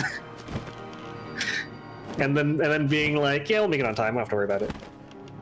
Whoa, Adrian, I'm assuming you're not actually looking at the screen, right? I am. You are? Dude, I'm checking in and out of it. Dude, we're in the Deku Tree right now. The Deku Tree has been totally corrupted. Just like an Ocarina of Time. Spoilers, Adrian. That's the first thing that happens. Spoilers. What, are you gonna play it on stream and be surprised? Yeah, I haven't played it. Are you gonna be surprised at the same twist that Dan was in Game Grumps? What was the twist? Have you played Smash Bros. Melee? Tell me explicitly what the twist is so I can be upset about it, Adrian. Have you played Smash Bros. Melee? Melee? Yeah. No. I played Smash Ultimate. Bros. Brawl? I played Ultimate. Okay. Well, there's two characters in Phantom Gaming. There's two characters starting in the Melee game. One of them is called Zelda, and the other one's called Sheik, and they both come from Ocarina of Time. That's cool. What And that's the end of that. what's the deal with Sheik? Are they like a super badass ninja or something? Yeah, exactly. Okay. I look forward to meeting this character and not having some sort of earth-shattering reveal about who their true identity is. I was gonna say the original Sheikah. Wait, really? Is that where the name comes from? Yes. Whoa! I didn't know that. That's so cool. Dude, I'm actually fogging out of my mind. That's awesome. Technically, Impa is the first Sheikah, and then Sheik is just conveniently named Sheik. Oh, that's awesome. The Sheikah are said to be like this elusive tribe of like ninjas, basically. But then there's only ever 2, because they don't have the budget to make more of them. Until Breath of the Wild, where it's like an entire race of people Who you also still don't meet until like this game. But yeah.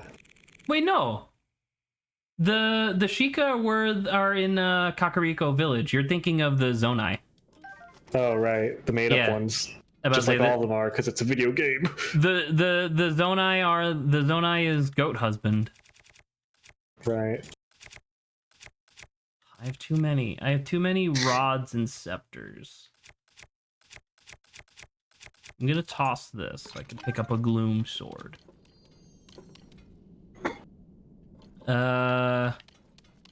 Shit. They probably just told me how to get out of here, but I wasn't paying attention. Fuck. Shit. Well, thank goodness I got that shrine.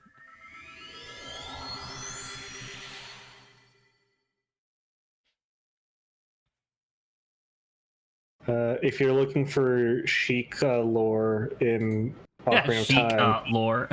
Sheik lore, boy, should you be ready for disappointment, because they don't really go into them that much.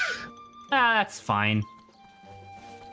I hope you weren't surprised that the ancient Ocarina of Time game doesn't have as much extensive lore as Breath of the Wild or Tears of the Kingdom does.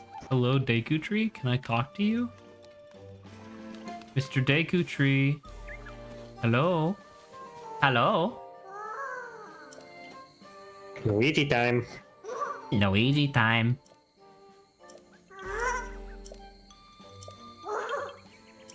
Oh, so I actually had to go through the underground because the Great Deku Tree was corrupted, which meant that the fog was just kicking you out, period. It never even let you attempt to enter. Wow. Well, I'm glad I did that, so we didn't have to delay. Ooh. Yeah. Oh, I don't want to buy any fucking mushrooms. Just give me the shit for free. I saved your life.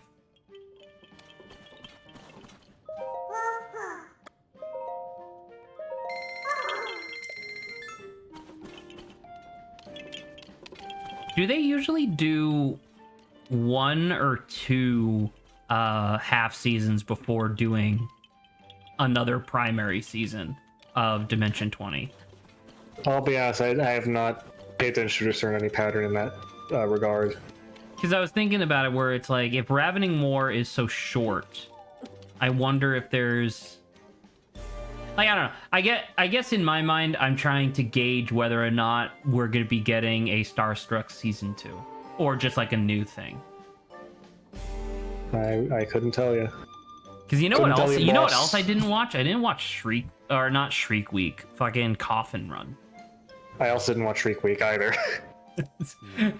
But I'm glad to see that your thing of like, I only missed 1. Actually, I missed 3. Actually, I missed 4. Like, you just keep forgetting about. Well, I was trying to remember that was specifically the ones that Allie Beardsley in them. Fair. But yeah, I will say, for Coffin Run, I didn't. I thought it was okay, but I couldn't get it because there was, despite being vampire themed, a real lack of teeth in that one. as far as like seriousness goes or like emotional stakes or anything. But I do really respect the GM that ran that one because she ran for a Roll20 promotional thingy, which is an online virtual thing, not sponsored. If you thought that Roll20 was one of Oberdream's many illustrious sponsors, you'd be sort of mistaken, sadly. But anyway, she ran a promotional game that was like 4 episodes for that, and if I remember correctly, Brennan and Abria were in that one, and it was killer. It was so good and so fun. Thank you so much. And it was a lot more serious and emotionally like invested than Coffin Run was. I merely watched over its renewal. Which is why I didn't care for Coffin Run as much. But I did really like the one that she ran with Brennan and Abria for Roll20's promotion. Also some other characters, I don't remember who it was exactly. They weren't important to me. It can do more than heal. The sword will continue to gain strength if bathed in sacred power. The stronger that power, the more powerful. If bathed in soap and water. If bathed in Axe body spray, the sword will become much more powerful. The sword will become much more stenchful. Stenchful. I have a banter topic that I wanted to touch upon. You will be unsurprised to learn that after our discussion last week about like channels that we watched while growing up, rather than watching literally any Germa stuff, I watched like 16 hours of Super Best Friends compilations. Of course, because you did say this, that you were going to do that exact thing. and you know, not to disrespect Germa or whatever, but it was definitely the sort of thing where it's like I like way better and like funnier and all that stuff and like just better content. No, I just have more of a connection to them is all, you know what I mean? Right. It's the sort of thing where it's like inside jokes are built upon time, you know, where it's like things happen over time, and so it's like if I were to like, I don't have a jumping in point for like Germa content. It's like, oh, you could just start watching his stuff now, and it's like, okay, well, I do, and then I get, I don't know, I kind of lose interest, not because he's not entertaining, but because it's like I don't get it, you know, and that's because I wasn't there for the whole time. But anyway, what I mean to say was that while I'm doing like other stuff, I'll just have like the I was having the compilations just on the other screen, and one of the compilations was like best bits from their podcast before they broke up, and I put a couple of their better bits into banter ideas, and I wanted to replicate them. So now, are you going to be a Pat or a Wooly for this? I will probably be a Matt, actually. I definitely won't be a Pat. If I were to ever start being a Pat in anything, I need to like evaluate my personal life, because goddamn, especially after watching, like, it was so funny because when I was watching the compilations were pretty much like when you sorted by popular, like which ones had the most views. It was pretty much sorted into 3 different categories of like the golden age of the channel, when they had no technical issues and everybody was getting along. Then you have the early days where it's like technical issues abound, but everybody's still getting along. And then you had like the death knell where the channel was already essentially dead, but people still needed to make money, where fucking nobody's talking to each other. If they are talking to each other, it's just insults.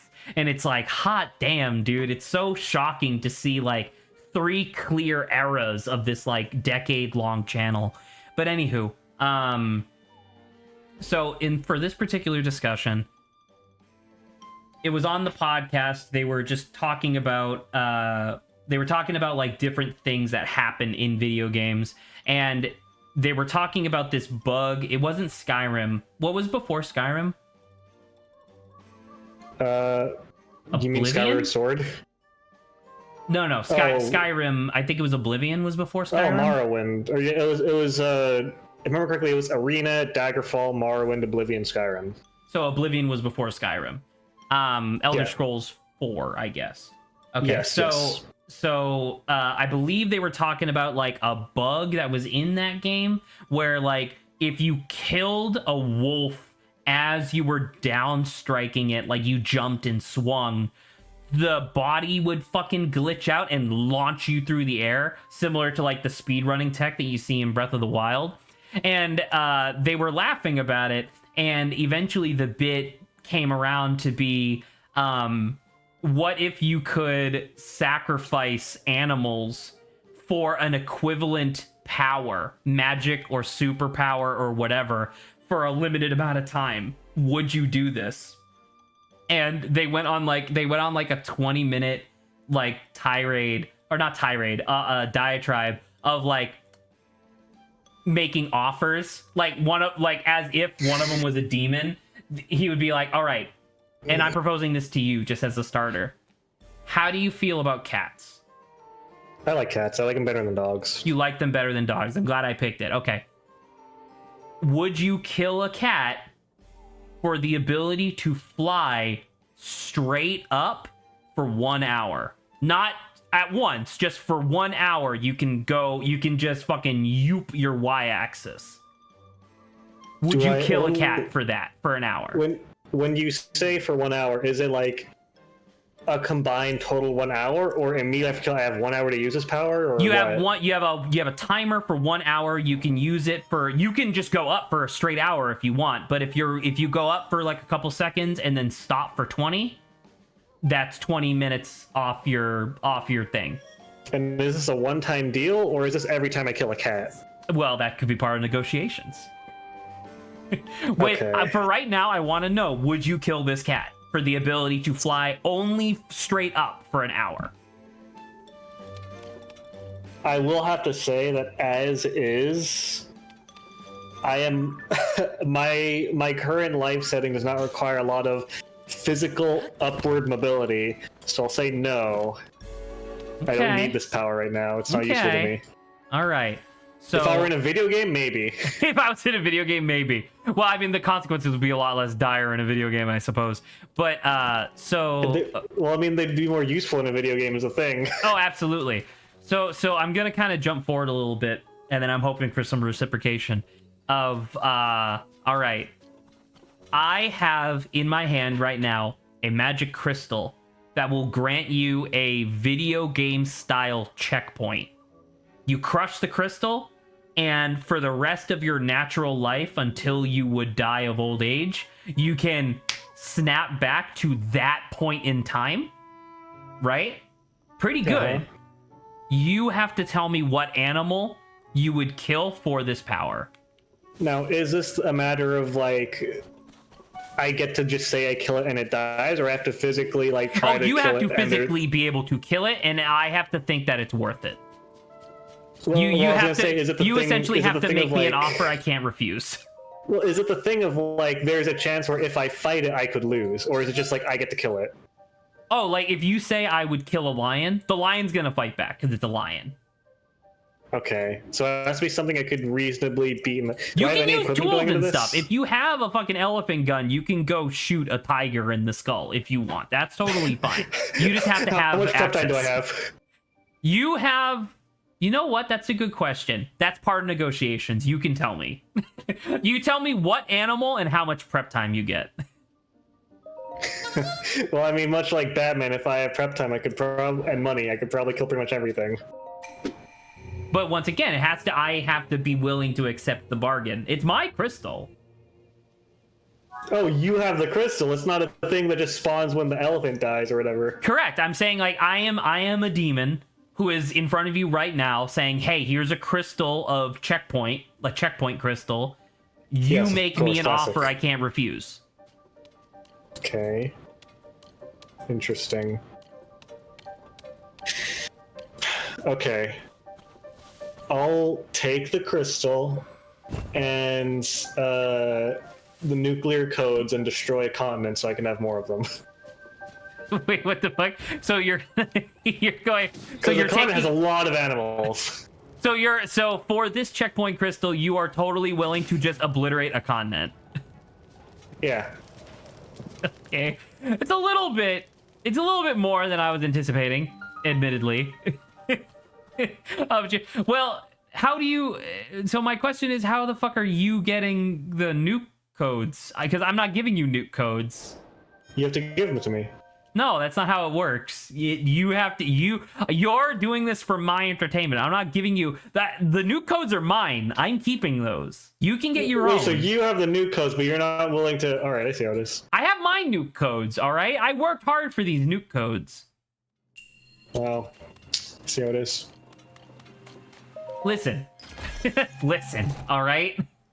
You're supposed to be off. You're supposed to be making suggestions. Mm-hmm. Don't get fucking sassy. What the fuck? Who the fuck do you think you are? I'm starting to think you don't actually have any nuke codes. What the...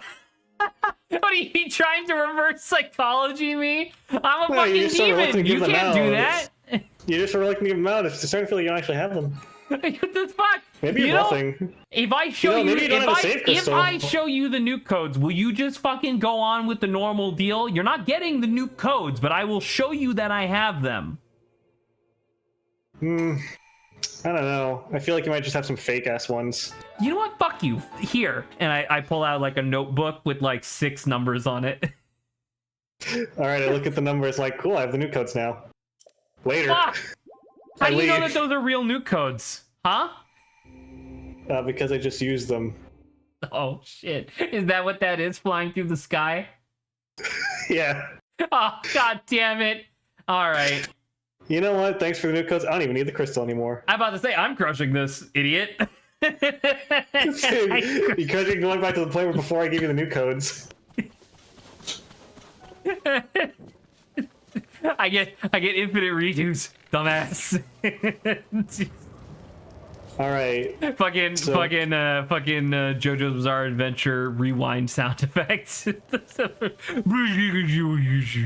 was gonna say I'm familiar with the pause sound effect, but I'm sure the rewind is a different sound effect that shows up later on. Speaking of, do they animize all the JoJo parts yet or no? They just finished 6. 7 is the big one that I've been looking forward to for a very long time, and then they have 8 and 9 after that, with a potential 10 after. Okay. So there's still a while to go. Let me see. Please stop! No! Birdie! Jesus. Getting shot by a fucking tree. By a McFreaking tree, if you will. I can't help but notice, Adrian, that you're not reciprocating this bit. I got the new codes. No, I'm saying now you're the demon. You have to make me an offer. All right. Or not make me an offer. You have to do the thing of like, would you kill X for Y? Okay. Would you kill every single-celled organism on the planet in return for the ability to turn into any single-celled organism on the planet and back at will? I feel like the long-term ramifications of this greatly outweigh the potential benefits. Keeping in mind, you have to manually do it. I have to manually kill every single... Yeah, I mean, I'm not gonna lie to you, Mr. Beelzebub. I don't think this is a very good deal for you or for me. I don't understand what you're getting out of this. Well, if every single organism on the planet dies, and so do most things on the planet, given they produce a lot of oxygen for the planet. About to say, but what's the benefit of fucking being a single-celled organism? Small. You can Ant-Man someone. According to Tinder, I'm already small. Yeah, but you could Ant-Man someone.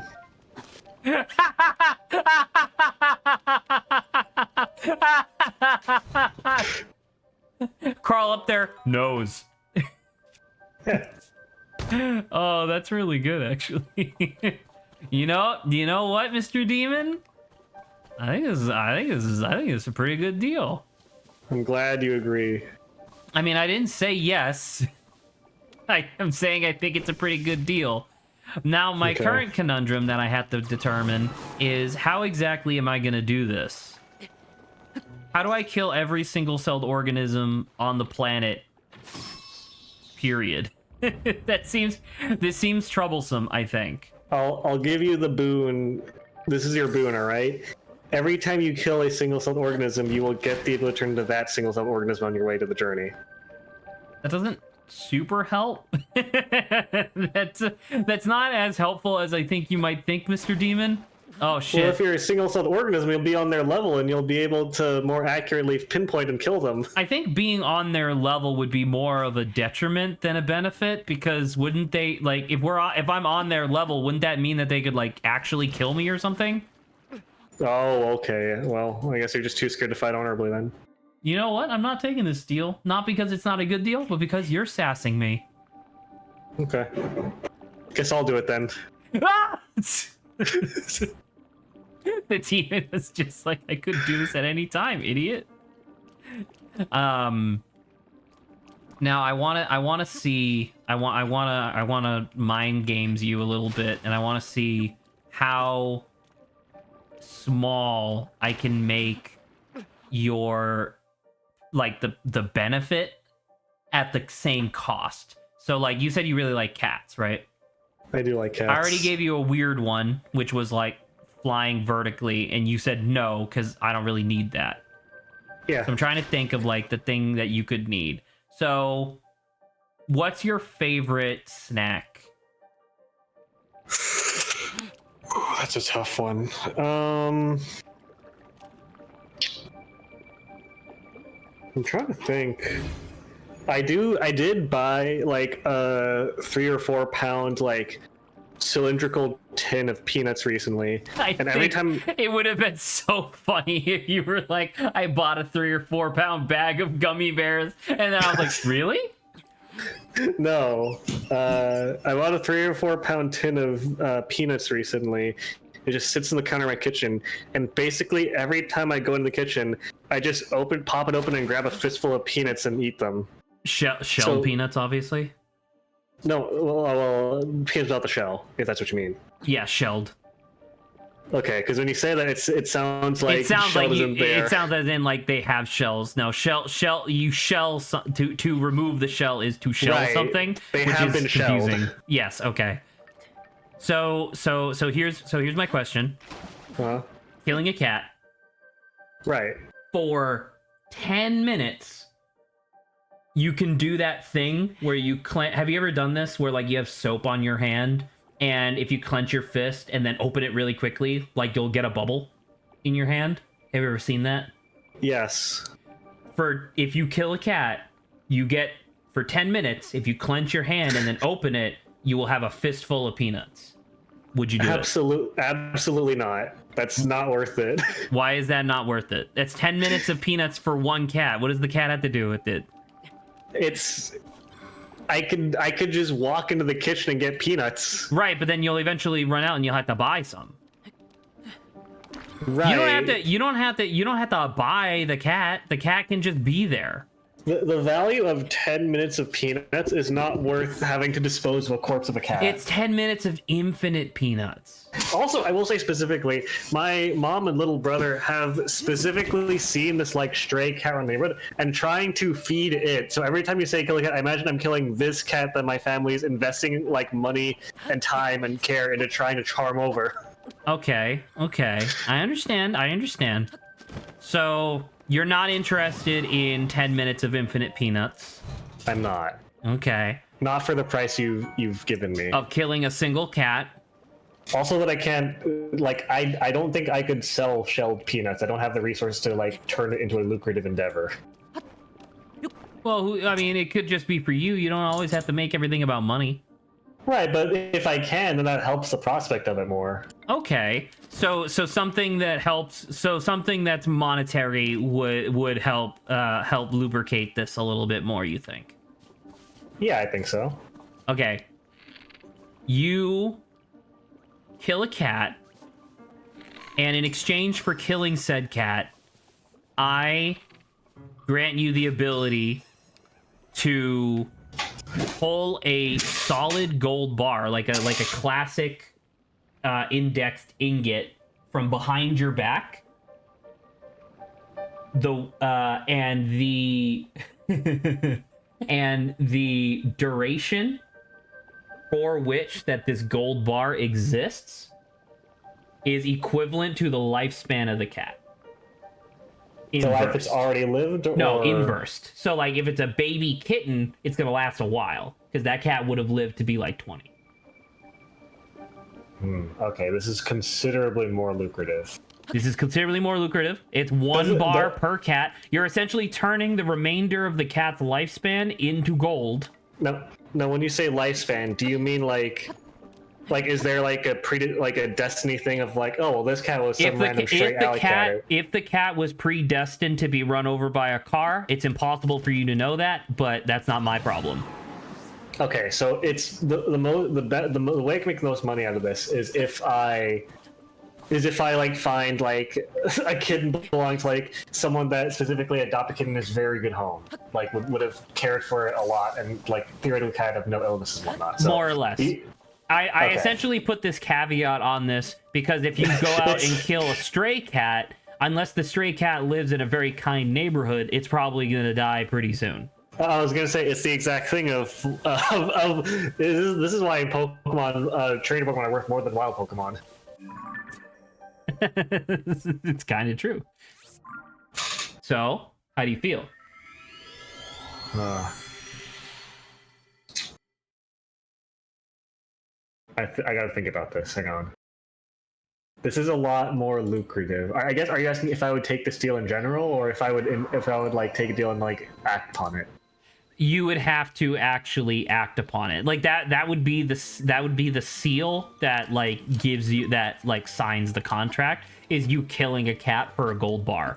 Because that's another thing that you have to, that I want to, you know, in total fairness, I want to make sure that you understand that if you were to kill like an old cat and then sell the gold bar to like a collector or something like that, that bar is going to vanish. It's not real gold. It's like illusory gold that will disappear. Right. And one of the key factors of like investing in one of the key factors in investing in gold is that it takes a while for it to like steadily increase, and a cat only lives to be like 20. Well, I was gonna say in my head, the problem with all of this is that once it vanishes, it could get traced back to me, and people get mad at me for like, hey, you sold me gold that fucking vanished. Well, you know, I think that's a thing that you could consider, because think of how many dumbass people gave thousands of dollars to fucking Khloe Kardashian because she said that she needed it despite being a billionaire. Right, but Find those people, sell them your cat soul gold bar. You're gonna make money, and those people are gonna be too stupid to find you. But they have celebrity status I don't to work with. Right, but like you have gold. People are like, oh, I liked your TV show that you were on where you were mean, so I'll give you money. But Adrian, gold. Everybody values gold. This is a tough one.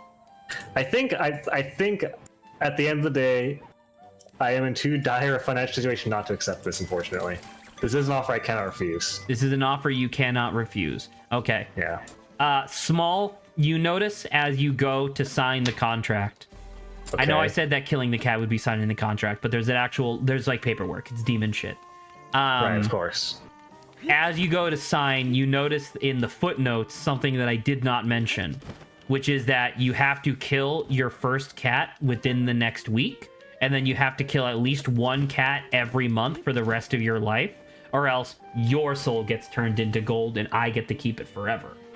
Is this before or after I've already signed it? You have not signed it yet. You were lucky enough to notice this like little caveat. Do you think you could kill a cat, at least one cat, not only within the next week, but also every month for the rest of your life?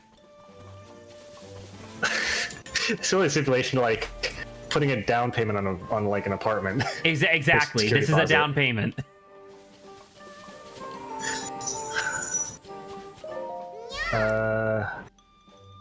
It's a tough question. Hang on. 2, 3, 4. What the heck? 2, 3, 4. I'm sorry, I'm fucked up because apparently I messed up my. I'm playing Civ 6 right now. I messed up my city placement. What the fuck? Why can't I put? Oh, right. Duh. Okay. In that case, I'll just. Okay.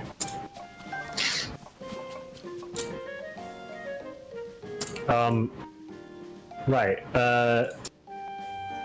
So, assumedly, if I failed on my part of the bargain, my soul being severed and turned to gold would instantly kill me, right? If you fail to go, by the way, it's a fiscal month, so it's 28 days. Don't forget that. It's not a calendar month, it's a fiscal month, so it's 28 Right. days. Of course. Of course. I think that's only reasonable. If you fail to kill a cat within the next 7 days, and then within the next 28 days repeating, I come to you, I say, you have failed your bargain, and then I suck out your soul and I turn die into... instantly, right? Yes.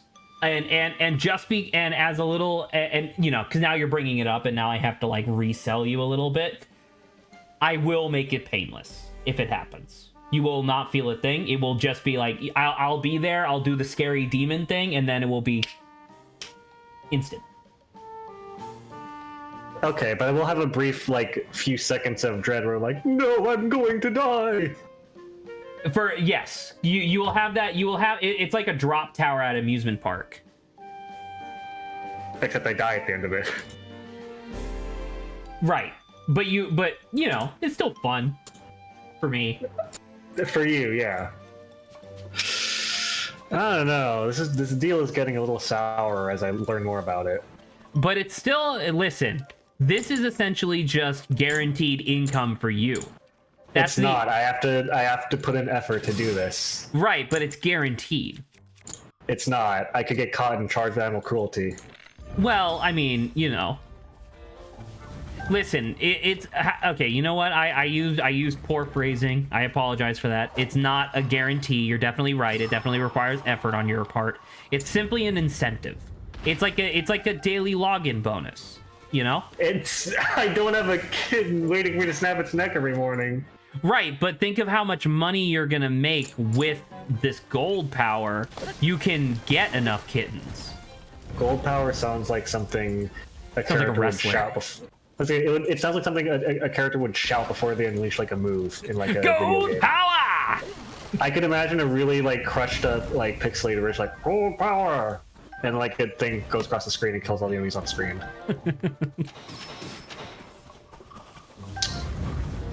I gotta say,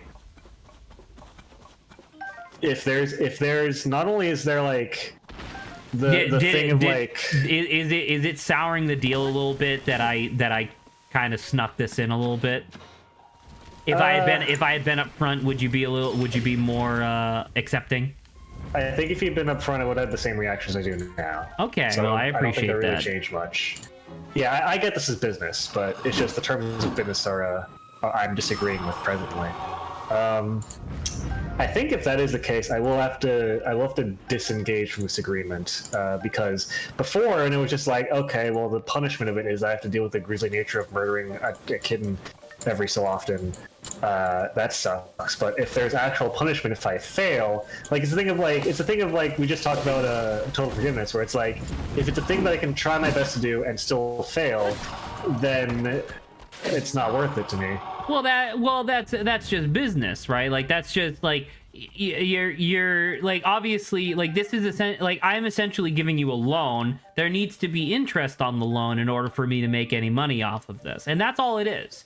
Because you killing the cats is giving me what I need, and if you can't give me what I need, then I need a little bit of something. So okay, let's see if we can work on this because I'm very flexible. I'm a very reasonable demon. All right. Let's see if we can work on this a little bit. So, your problem is that there is a punishment. I can't really do anything against that, unfortunately. So, what if I made it a little easier? So, we already talked about a cat, and it's the lifespan of the cat, right? What if I tell you that it's... what if I change the terms of the agreement, and it's any animal. Any animal. Any animal that lives for longer than like a week, so you can't kill like a fly.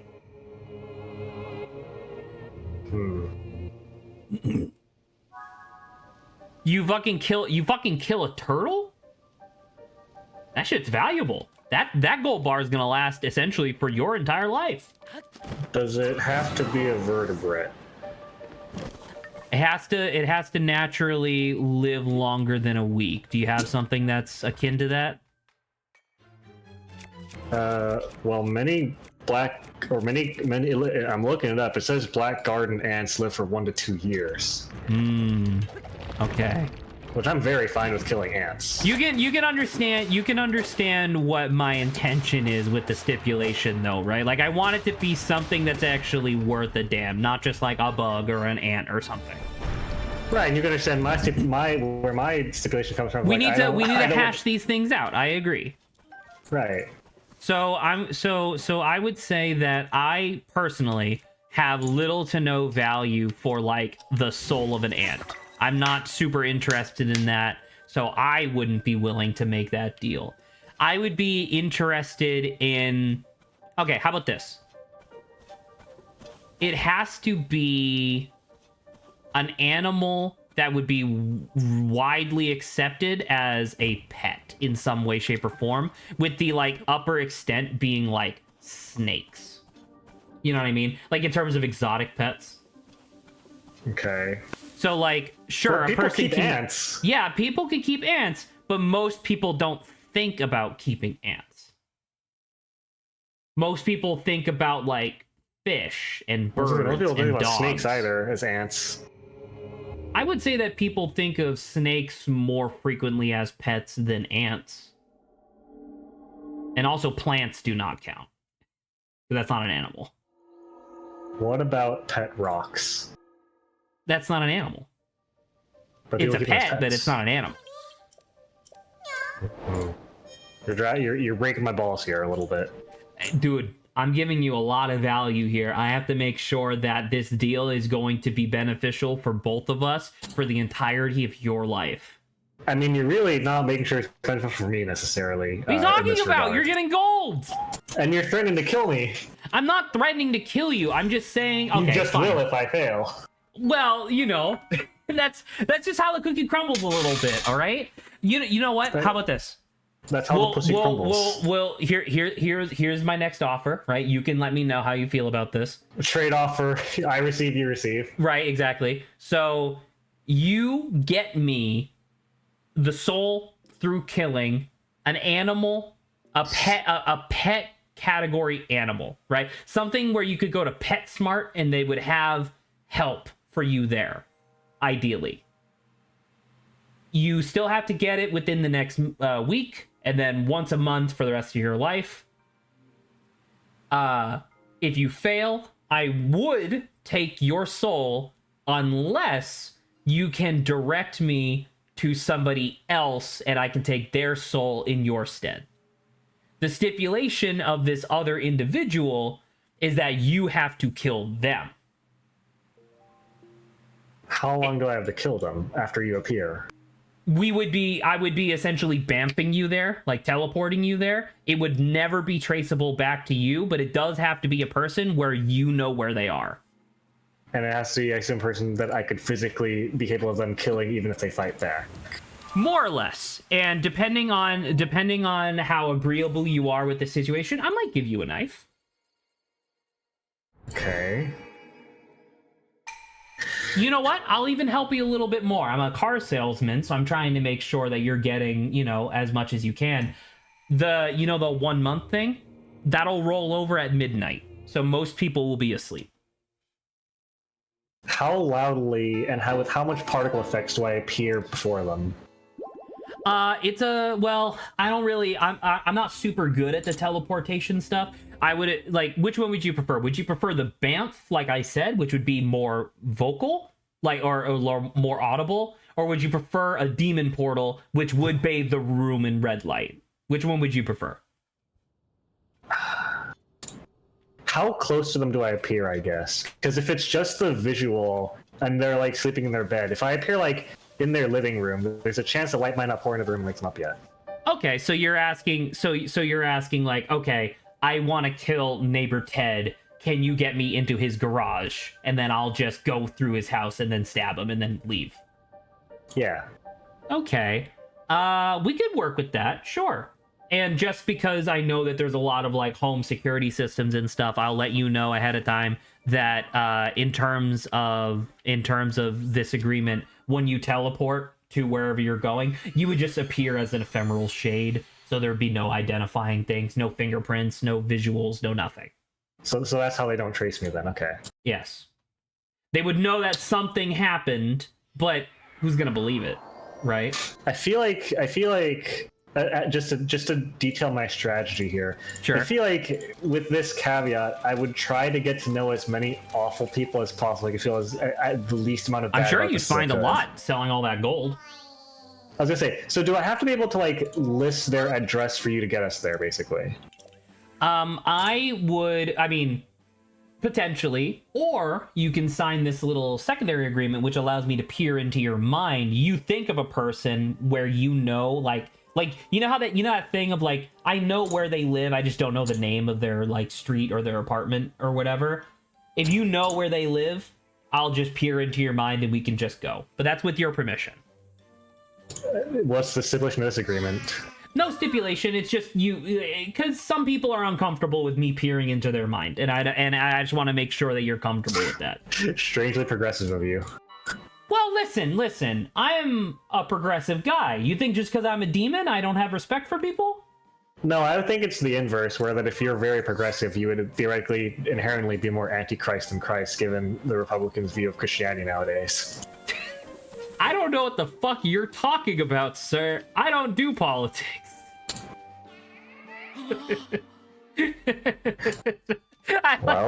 Sorry, I like the response of, I don't know what the fuck you're talking about, sir, to a demon. The demon's just, I love the idea of the demon just being like, what the fuck are you talking about? Anyway, this is obviously a complex contract. That's totally fine. I understand, but these are the types of deals that we have to make in order to get these sort of contracts going, and I understand that. You simply must make these deals. Exactly. You have to. That's what I'm saying. That's what I'm saying. Okay. Well, this is a real brain itcher, because at the premise, ideally, it's still me murdering cats, right? Well, because once again, I expanded pets, I should it. say. Anything that would be reasonably classified as a pet. And okay, well that is more generous, but is it the thing? And I only have the anonymity benefit if it's I default and have to go kill a person, basically, save my own ass. Yes, I can't just give you the anonymity thing. If you want, you can sell your soul to me straight up, and I can make you a shadow demon, and you can I thought selling my soul inherently killed me. Well, if you're in my servitude, I would keep you on this mortal plane. I would just have your soul. The difference in the other thing was that I wasn't going to keep you in servitude, so you'd still be going to the underworld. I would just be having your soul and turning it into gold. What are the benefits of your employment exactly as a shadow demon? When you say benefits, are you talking about like health insurance and stuff, or are you talking about just like... What are the terms of employment here? What kind of contract does that look like? Because I could be swayed towards that. Oh, okay, really? I didn't realize you'd be. It depends on the amount of freedom I have. Okay, well, so it would be more of like a calling sort of thing. So you would essentially be a demonic thrall. When I needed you, I would essentially shut down your brain, take over your body, transform you into demonic shade, and then just do my whims with whatever I needed. And then I would just put you into a reasonable situation, put you back into your own body, and then you would be going from there. I would not obviously be held responsible for any sort of like extensive damages held to your body, but that being said, they wouldn't be able to kill you because you'd be a shade demon. So there's a little bit of give and take there. What are the odds that you summon me in defense of yourself against some like holy crusade or something? They happen to have like holy water or like an ancient sword with some magic power or something that would destroy me permanently. Oh, I mean, in terms of destroying you permanently, we haven't had an incident like that in Hell for a very long time. But it's more of a thing where angels and demons don't really directly, like, combat each other anymore. It's a lot more like proxy war type stuff. I was gonna say, that's why they send the mortals in.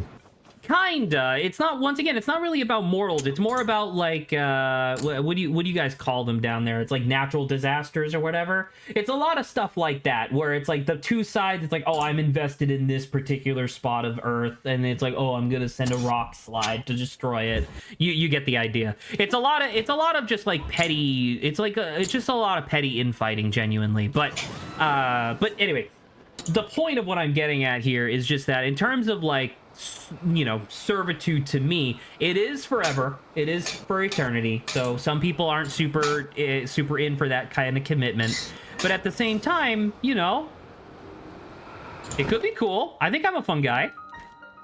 I don't really like, in terms of the stuff that I use my shades for, it's mostly just like infiltration, gathering info. I'm clearly a guy who likes to make a lot of deals, so I usually need a lot of info going into a deal ahead of time. Hence why I knew that you liked cats at the very beginning. So yeah. And how many other shades would I be working with that would be able to share some of the responsibility with me? I can't disclose that information publicly like this. We are talking over Discord publicly to the internet. That unfortunately, that's the sort of thing where it's like, this is essentially like a private conglomerate. And so if you wanted to have that kind of information, you already have to be inside, you know? Okay. Do you have any other shade demons working for you? I have some, yeah. Okay, so do you have any estimate how often I would have to be called into service? I can't make any estimates like that right now because it's a very tumultuous job, you know, a lot of things going on. You know that thing that people experience where it's like, oh, we just need one more lane on the highway and that'll fix traffic, but adding one more lane just gives more space for more cars, so now it's just the same problem but bigger. That's kind of how shade demons work, where it's like shade demons are super convenient, but once you get another shade demon, well, that's another operation we gotta do, because it's like, we got the extra resources, we gotta use them. So there have definitely been times where I've had people in my service who have gone like multiple decades in a row without being called. But then likewise, I've definitely had people who have been in my service and haven't reclaimed their personality for 100 years. So it's there's a wide range, and that's why I don't normally come in asking people like, hey, do you want to serve me? I was about to say, so it's employment compulsory, but I feel like that's not accurate. What do you mean by that? It's compulsory employment's some term that I had to look up for like my job recently. It's some legally stuff. Okay, I'm about to say I'm not familiar. You know, like, not to like rehash like classic human humor or whatever, but like, you know, there's demons and then there's fucking lawyers. You get what I mean? Yeah.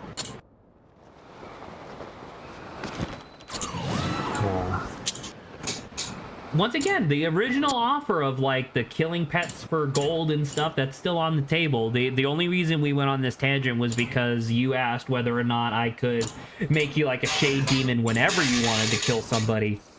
And that would be the benefit of being my thrall, by the way, is that you would have the ability to just become a shade demon at whim, at your own whims. Right. And you know, some people are really into that. Jesus Christ, that was a shade demon right there.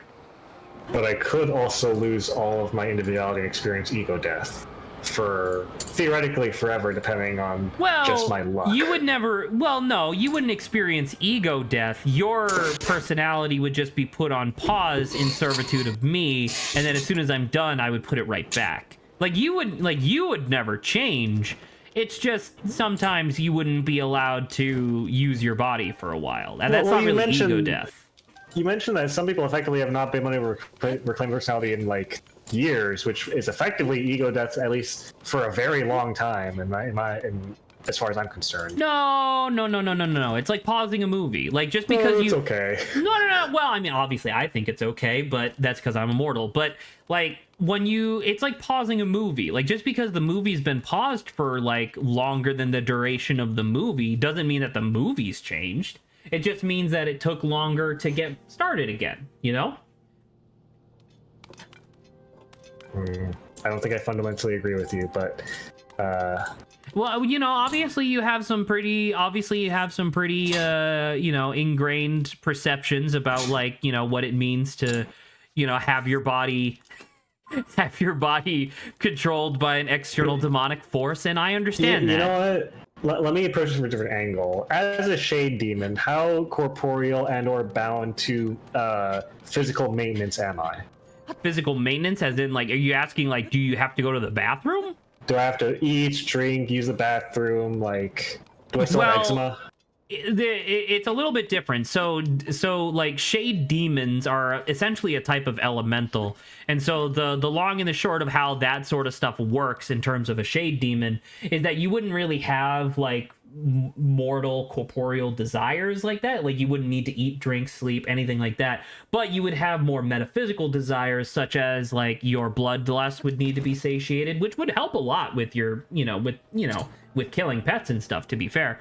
But like, that would, like, shade demons are inherently violent creatures, obviously, and so it's the sort of thing where it's just like, okay, you have to kill something or else, like, that is going to cause you great pain. You wouldn't be able to die because shade demons are immortal as well, but it's the sort of thing where it's like, if somebody, like, there's definitely been times where like, heroes have locked a shade demon inside like a holy box and just like threw it into the back of a church for like, 1,000 years, and man, those guys were fucking pissed when they got out. I guess that comes with the territory, huh? Well, right, because they're already like, and you don't want to play stereotypes, obviously. You want to give people the benefit of the doubt, but a shade demon is a shade demon.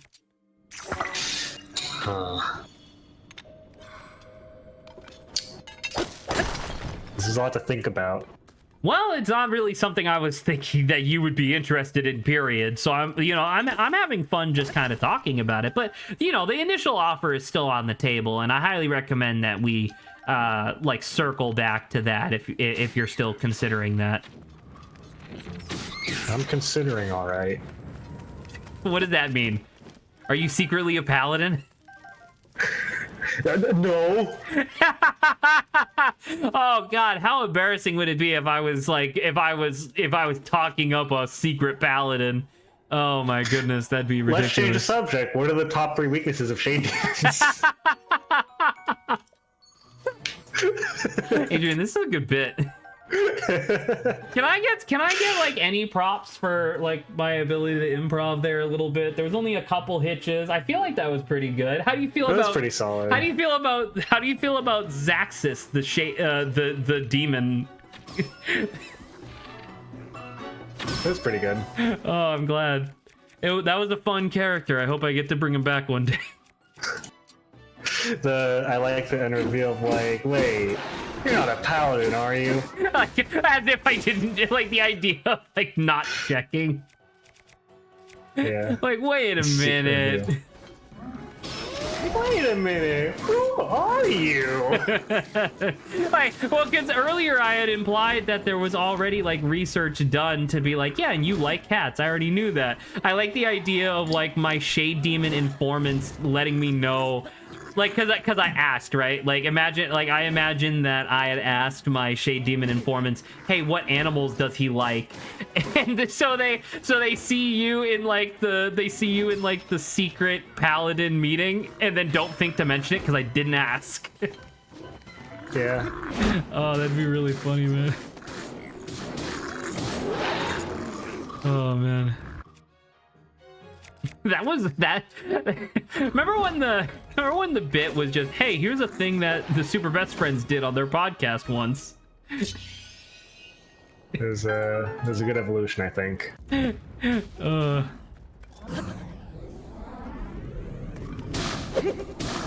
What time we have like half an hour left? Something like that.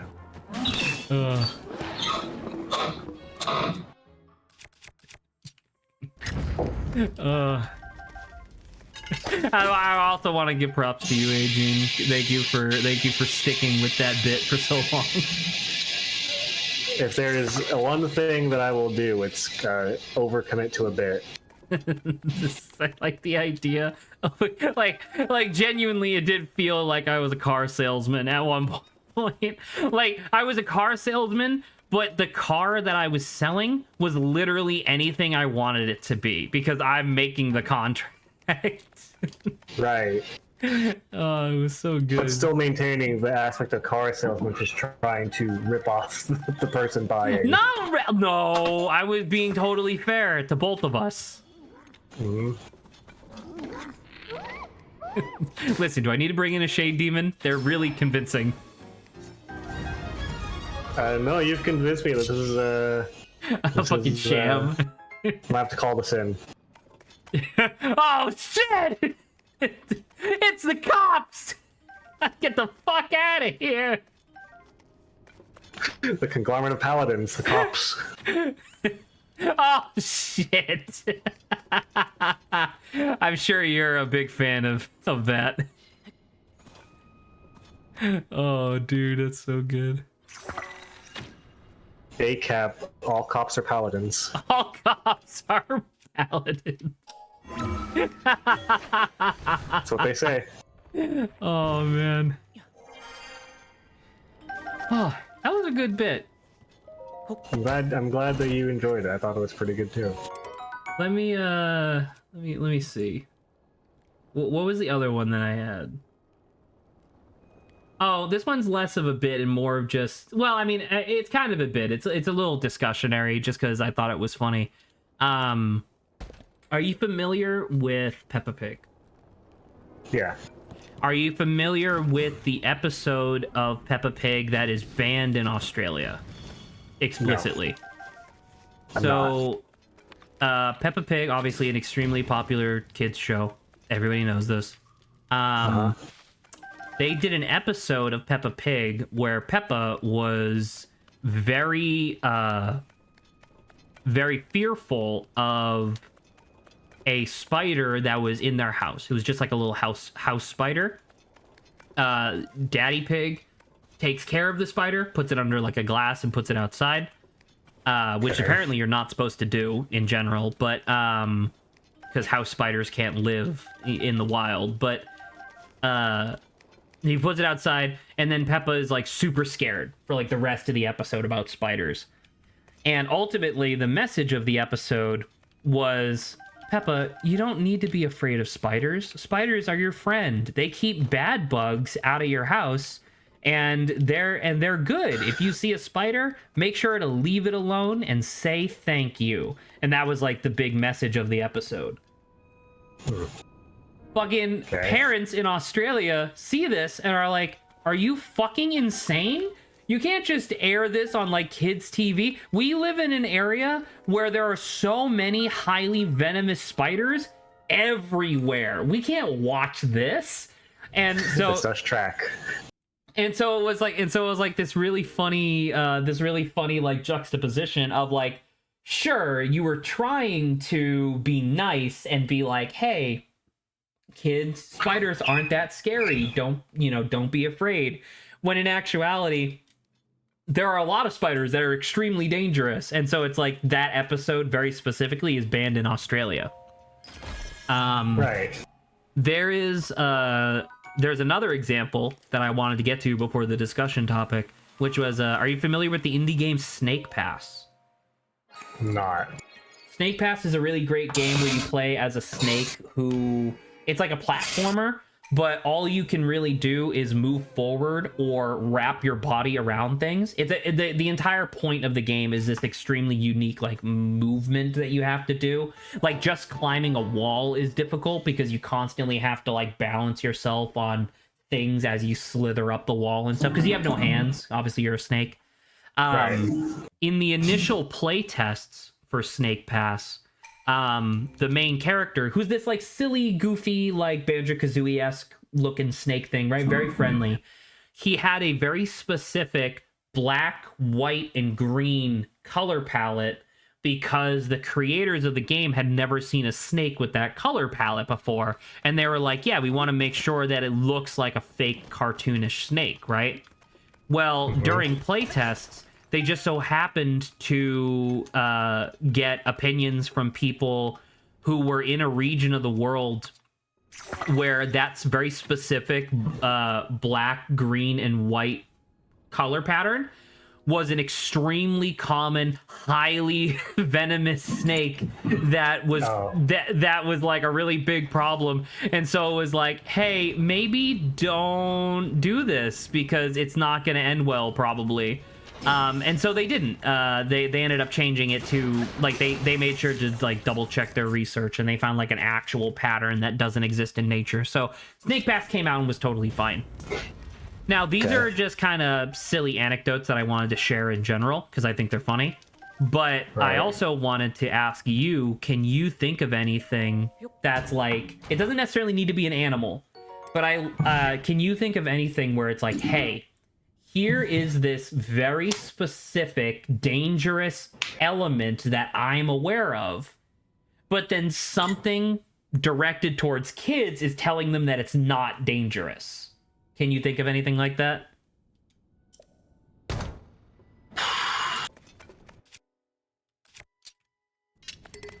Because obviously, like, the spiders one is pretty ubiquitous. There are tons of bad spiders all over the world, but I didn't know if there was something maybe that you had that was like more specific.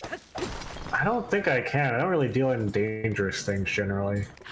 Well, nothing that your parents ever told you about or anything like that. No, not really. Okay, because I was thinking about it like, once again, obviously it's because of the examples I gave. You know, your mind might immediately go to like animals and stuff, right? And so one of the examples that I thought of, which a lot of people kind of fall into the trap of, especially nowadays, is thinking that bears are like cuddly, right? Because I was thinking about it. Teddy bears exist as a political tool it was originally a political tool against Teddy Roosevelt. I don't know if you're familiar with this. I was gonna say they were trying to make fun of him, and then they turned into a symbol of like, yeah, cool. And because once again, he's such a charismatic guy that he was just like, yeah, cool. I hope your kid loves it. And so they turned it right around on him. But I do genuinely wonder how much that influenced kids to thinking that like, oh, Teddy, like, this is a bear. I sleep with it every night. That means that bears must be nice. And it's like, no, a grizzly bear will fuck you up just for smelling you a mile away. You know? I mean, my thought on that is that, like, I guess teddy bears are less, I don't know, it's weird. They definitely appealed like the natural, because like a bear, despite being a grizzly, like potential easily killer, is also inherently just a cute animal. Like, a lot of videos of them when they're not mauling things to death are them bumbling around kind of stupidly and adorably. And on the other side, it's a doll. It's like most dolls are pretty cute unless you fuck up somewhere in the design. So right, like, but the idea of it being, and obviously I know that you understand this, but like the idea of it being like, because of this otherwise perfectly innocent association, it might lead to badness in regards to like kids assuming that something that is dangerous isn't dangerous because they have this like nicer association, you know? I guess I've never really considered that. I guess it's a weird thing to think about. I don't know, right? Yeah, I'm not saying that this is like a definite thing. I was just thinking about it like, I wonder if that's a thing, because there's a lot of people online who talk about how like bears are like super cuddly and like, oh man, I love bears, and it's like, that's totally fine. You're allowed to like bears. Bears are awesome. But at the same time, as a person who lived in New England, it's like even black bears are fucking like black bears are cowards. Like you just start yelling at them and they'll run away or whatever. But like if a black bear gets a little bit too close to you, they're gonna fuck you up. I was gonna say, as someone who grew up around the reservoir gang of bears, who were constantly extorting for the water around the area. Really? Yeah, that's that. I mean, I assume that's the case from where you're from. Oh, okay. You're making a joke about where I live. I got it, or where I grew up. Got it. Understood.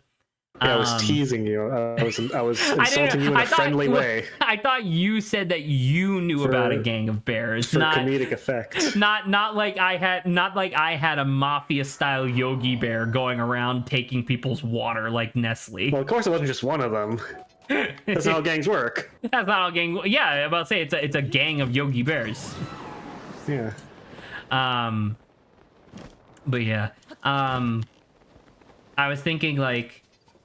Maybe not something, and this is like a slight expansion of the discussion topic, right? Of maybe not necessarily something that you know explicitly, but like, what's an example that you can think of that would just be totally brain dead for someone to do? Like, I can't believe you would do that. And one of the examples that I saw, or that I thought of rather, not saw, was imagining a like children's book where I'm imagining like a children's book where it's all about introducing young kids to the idea of like electronics and stuff, since that's obviously like super incorporated into everyday life.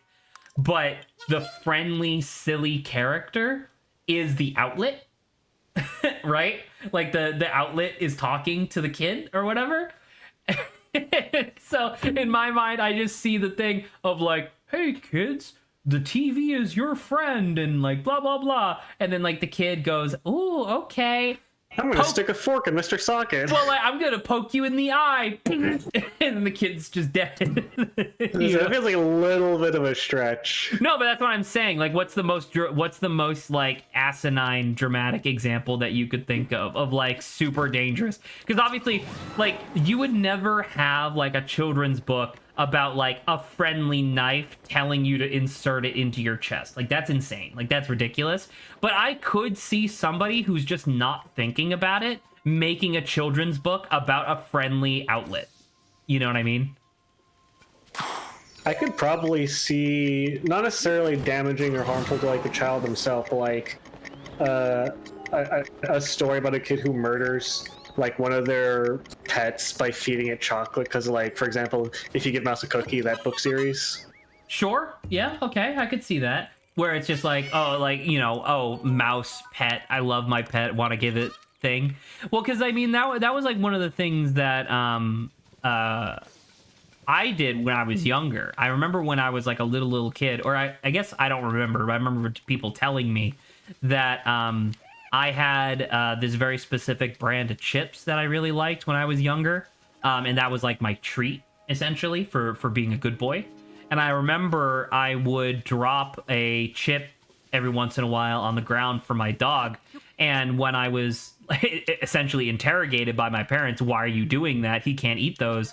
My response was, well, I like them and I like my dog, so I want these two things to like each other. So I could imagine more kids being influenced by stuff like that, probably. Yeah. Can you think of something that's like remotely feasible as like a children's entertainment thing, but As would like be the very bad? Can you think of something remotely phraseable that we've discussed it like review on Dora?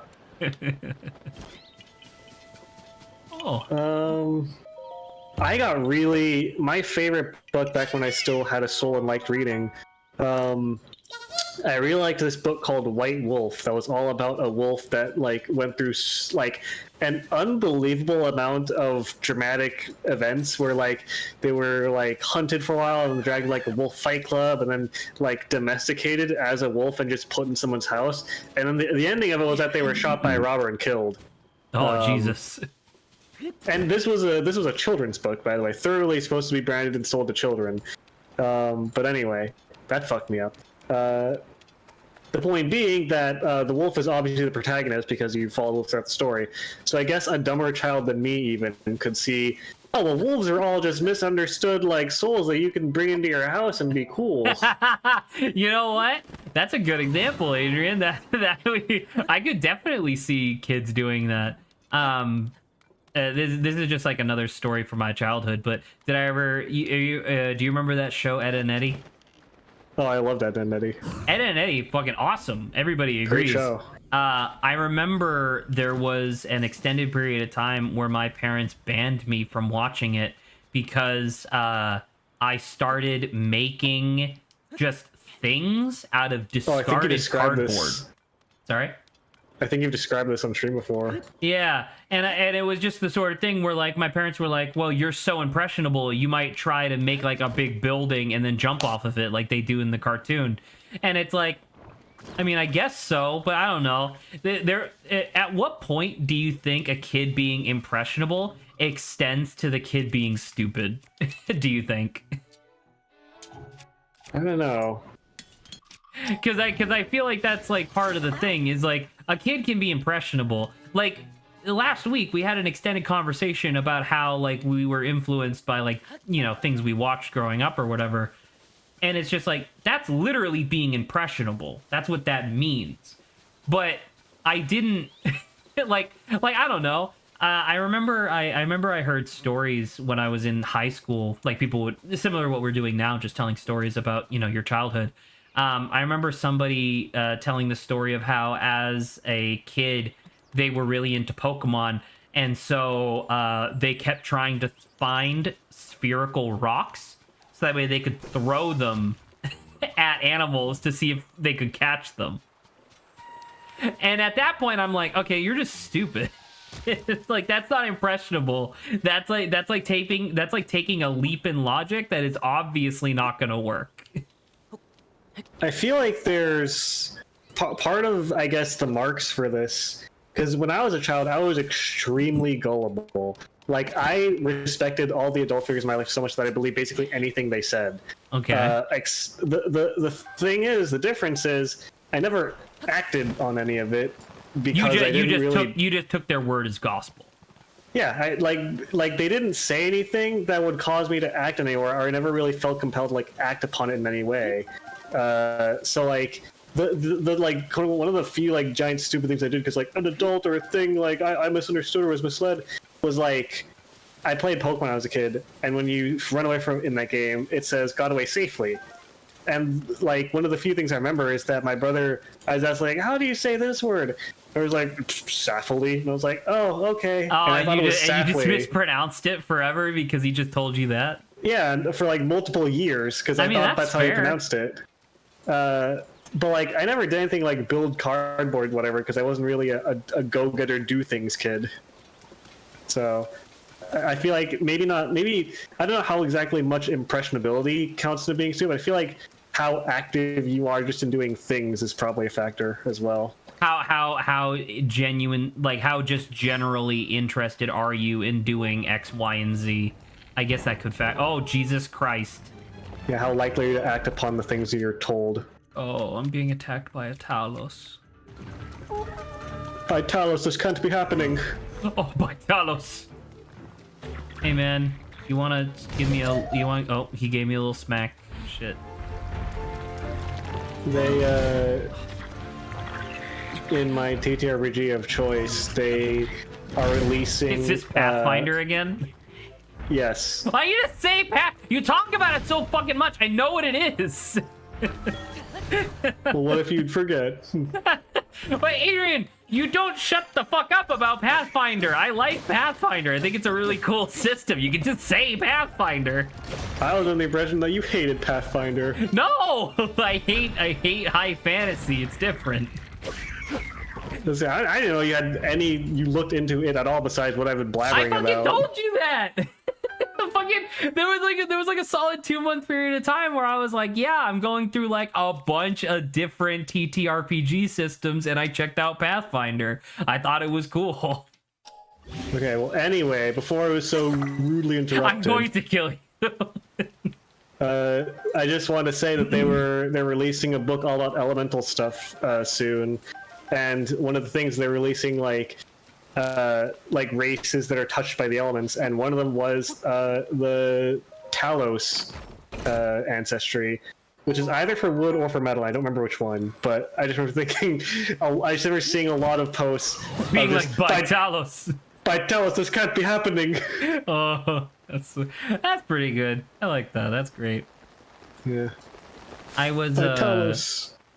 I had like a brief conversation with my sister the other day, because once again they're coming over tomorrow to make their characters for the Mouse Ritter campaign, and it was one of those things where, you know, just making small talk, and so she was like, well, are you making a character for it? And I was like, that's not really how it works. I kind of made all the characters like already, because I'm gonna be like running the game. Once again, she obviously doesn't really know how things work, and that's totally fine.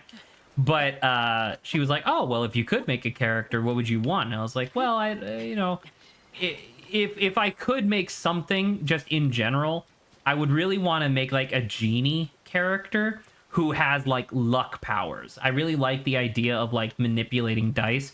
Like, what was the thing that Siobhan did in Fantasy High where it's like at the start of each day, roll 2d20 and then just stock them, and you can use those to like change the outcomes of dice. I fucking loved that. I was like, dude, that's awesome. Thematically, that was more about like divination and fortune. That was like telling and luck. divination and stuff, because you And were essentially determinism. predicting the future. But I was like, I would love to have a system like that, because that was like the thing that I really liked about like the lore of genies and stuff, is that they're all about manipulating good and bad fortune. So I like the idea of it being like, you know what's that other D&D ability? It's like you roll a die. I think it's like roll d6, and then you either add or subtract. I think it might be subtract the result from someone else's result.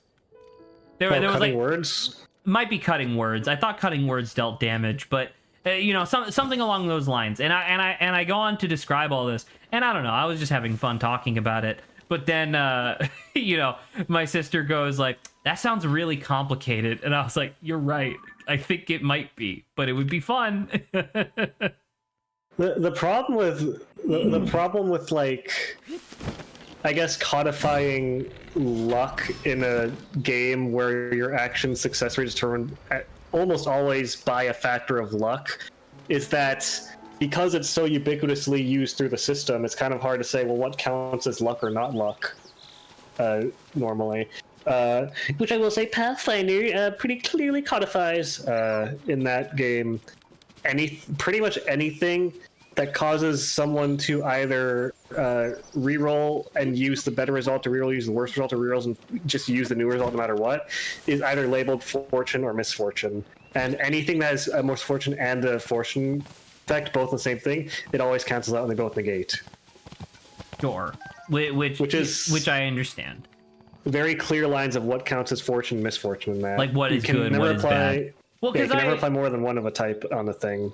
Right. Because I think it's pretty clear, especially to me at this point, that we're not going to be really going back to the SCP campaign at any point, which is sad because I put so much work into it. But you know, that's just how the cookie crumbles sometimes. And I know I know it's obviously like not the most original thing in the world. Like, you know, people have done stuff like this in the past, but for me personally, I was very proud of the ability that I was going to give Grant's character for a period of time, which was because essentially the whole game just ran on rolling d6s, and one of his abilities was that twice per encounter, because there was going to be a lot of dice rolling, twice per encounter, he would have the ability to just flip someone's dice, just to whatever the other number was on the other side. Because certain values would be necessary at certain instances. And I don't know, I was really proud of that. And that's like the type of thing that I think of when I think of like luck manipulation. Just the idea of it being like, yeah, what if things went literally the opposite of how they're going now? What would that look like? And I think that I don't know, just the external game system type stuff, I think is fun. I was gonna say that would be a very swingy ability, because I'm sure that you're aware, but the opposite sides of each dice always out to the dice's max number +1. Yeah, I'm aware. So it would be more effective the higher or lower a result was. Correct. Which is interesting. Which is why the ability was desirable. you know, I just figured that you picked it randomly just because you didn't think too much about the game design. I just randomly came up with something. If there's one thing that I know about Zach is that he doesn't really think about his game design. I definitely don't. You're right. You didn't go to school for it. I was that was something that came up during my my interview for Cisco a little while ago. Was by the way, how the fuck do you think I get down here? So there was a thing way over here where you can see that it's not connected to the main like zone. Like all the black is just a vertical wall that connects to the ceiling. So what I had to do was I had to find this secret hole in the ground in order to get down there. And so I'm trying to do this before the end of stream because it's the only other place I have that isn't available yet. But I don't fucking see anything that would let me go down. Normally it'd be like a cave, like tucked away somewhere, but I don't see anything that would indicate like a cave. I don't know. My assumption is that if you can't go approach it from the ground, you approach it from the sky, because this game has partially Skyward Sword blood in it, where you're in the sky half the time. Right, but in order to get to, but you have to go through a hole to get to the underground. You can't like there's nothing in the game where it's like, oh, it just teleports you there. Yeah. Well, anywho, back to the thing. But yeah, that was one of the things that came up during my interview for Cisco was one of the guys was like, believe it or not, a long time ago, I was in games testing, kind of like you were. And I was like, oh, really? That's really interesting. He's like, yeah. So you went to school for this and you tried to take a crack at it. And I was like, yeah. And he's like, well, how much stuff have you made? And I was like, well, I've designed a lot of things. And he goes, just never got like a team together to like get anything like, out the door. And I was like, yeah, it's a little too expensive nowadays to like ask people to just volunteer their free time, to design or to actually produce the thing that I designed. So kind of just never really ended up doing anything like that. And he was like, fair.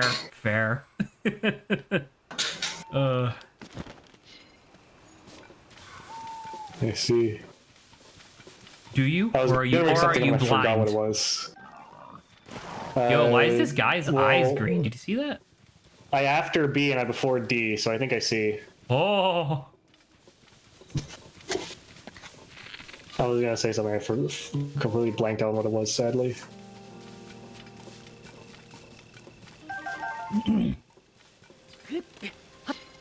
I'm good. I'm good to this. I'm good to just wander around the island for the next like 6 minutes or so. I wonder what's for dinner. No, what's this one? Oh, Jesus Christ. It's still going. Oh, that one's long. How about this one? I love Gnome. Hang on. Oh, I know this one. It's Thanos beatboxing. Yeah. Hang on, let's challenge complete. Minecraft, okay. Well, it was Minecraft plus something. Is that what it sounds like in Minecraft when you get an achievement? If I remember correctly, that is the sound that plays in Minecraft when you beat a village raid. Oh, I've literally never done that, I don't think. I assume you're at least aware of what they are, though. Oh, yeah, absolutely. Yeah. Those freaking big-nosed, crossbow-wielding gray people. They're called pillagers, I think? Pillagers and or illagers as a whole group of them. The pillagers are a specific one. I think they're the ones that wield axes. Ah. The illagers are them as a whole group, and then pillagers are one type, and there's like a bunch of other idgers. Idgers. Yeah. Have you seen, on the topic of the Thanos beatbox, have you seen the Vegeta versus Shadow one? Vegeta versus Shadow? I don't think so. I don't know if you, I'm sure you're aware, but the Thanos beatbox one comes from an entire channel where the premise is cartoon beatbox battles. I could imagine, yes. And one of their more recent ones was Shadow versus Vegeta, and that one also got memed because Vegeta's opening lines were really stupid. Okay. Hang on, let me see if I can pull up the lyrics. Oh, you're pulling up the lyrics. I thought you were going to send me the video because I was going to ask, No, is this no. the sort of thing that I can watch while on stream? Oh, I'm stupid. It's on this fucking island. God damn it. God damn it. And now there's a fucking blood moon. God damn it. When the glow of the blood-stained moon.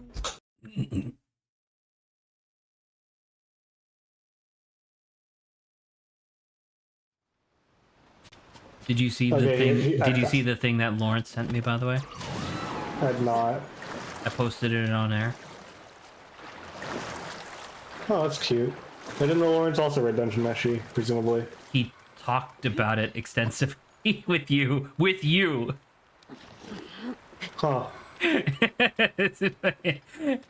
It would have been like admittedly it would have been a little while ago because it was back when he was still on still regularly on stream. Fair enough then. But anyway, I found the lyrics I was talking about. Okay. He has a bit in his lyrics that got memes within that community where he goes Super Saiyan and he's talking to Shadow and he's like, first of all, I am Vegeta. Second of all, you're not Vegeta. Third of all, you want to be Vegeta, but you can't be Vegeta because I'm Vegeta. That's And then he repeats that, and it's that's good lyrics, Vegeta. You got it. I was gonna say he fucking nailed him with that. Good work. You should be proud, I think. It was quite the fucking lyric, I suppose. I am Vegeta. You are not Vegeta. You wish you were Vegeta, but you aren't, because I am. Exactly. Oh, that's pretty good, man. Yay!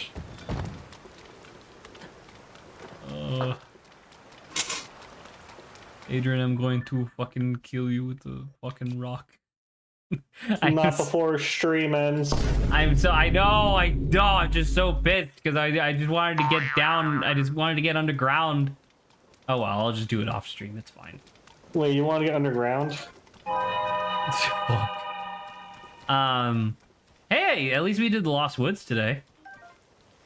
Yeah, you find the Lost Woods. What took you so long, idiot? You weren't fucking here yesterday. so Okay. that's why it took so fucking long. By the way, I do hope that you've been sharing that with other servers. I don't go in a lot of other calls, but I try to remember sometimes. Cause it's good. I spent like literally 10 minutes on it.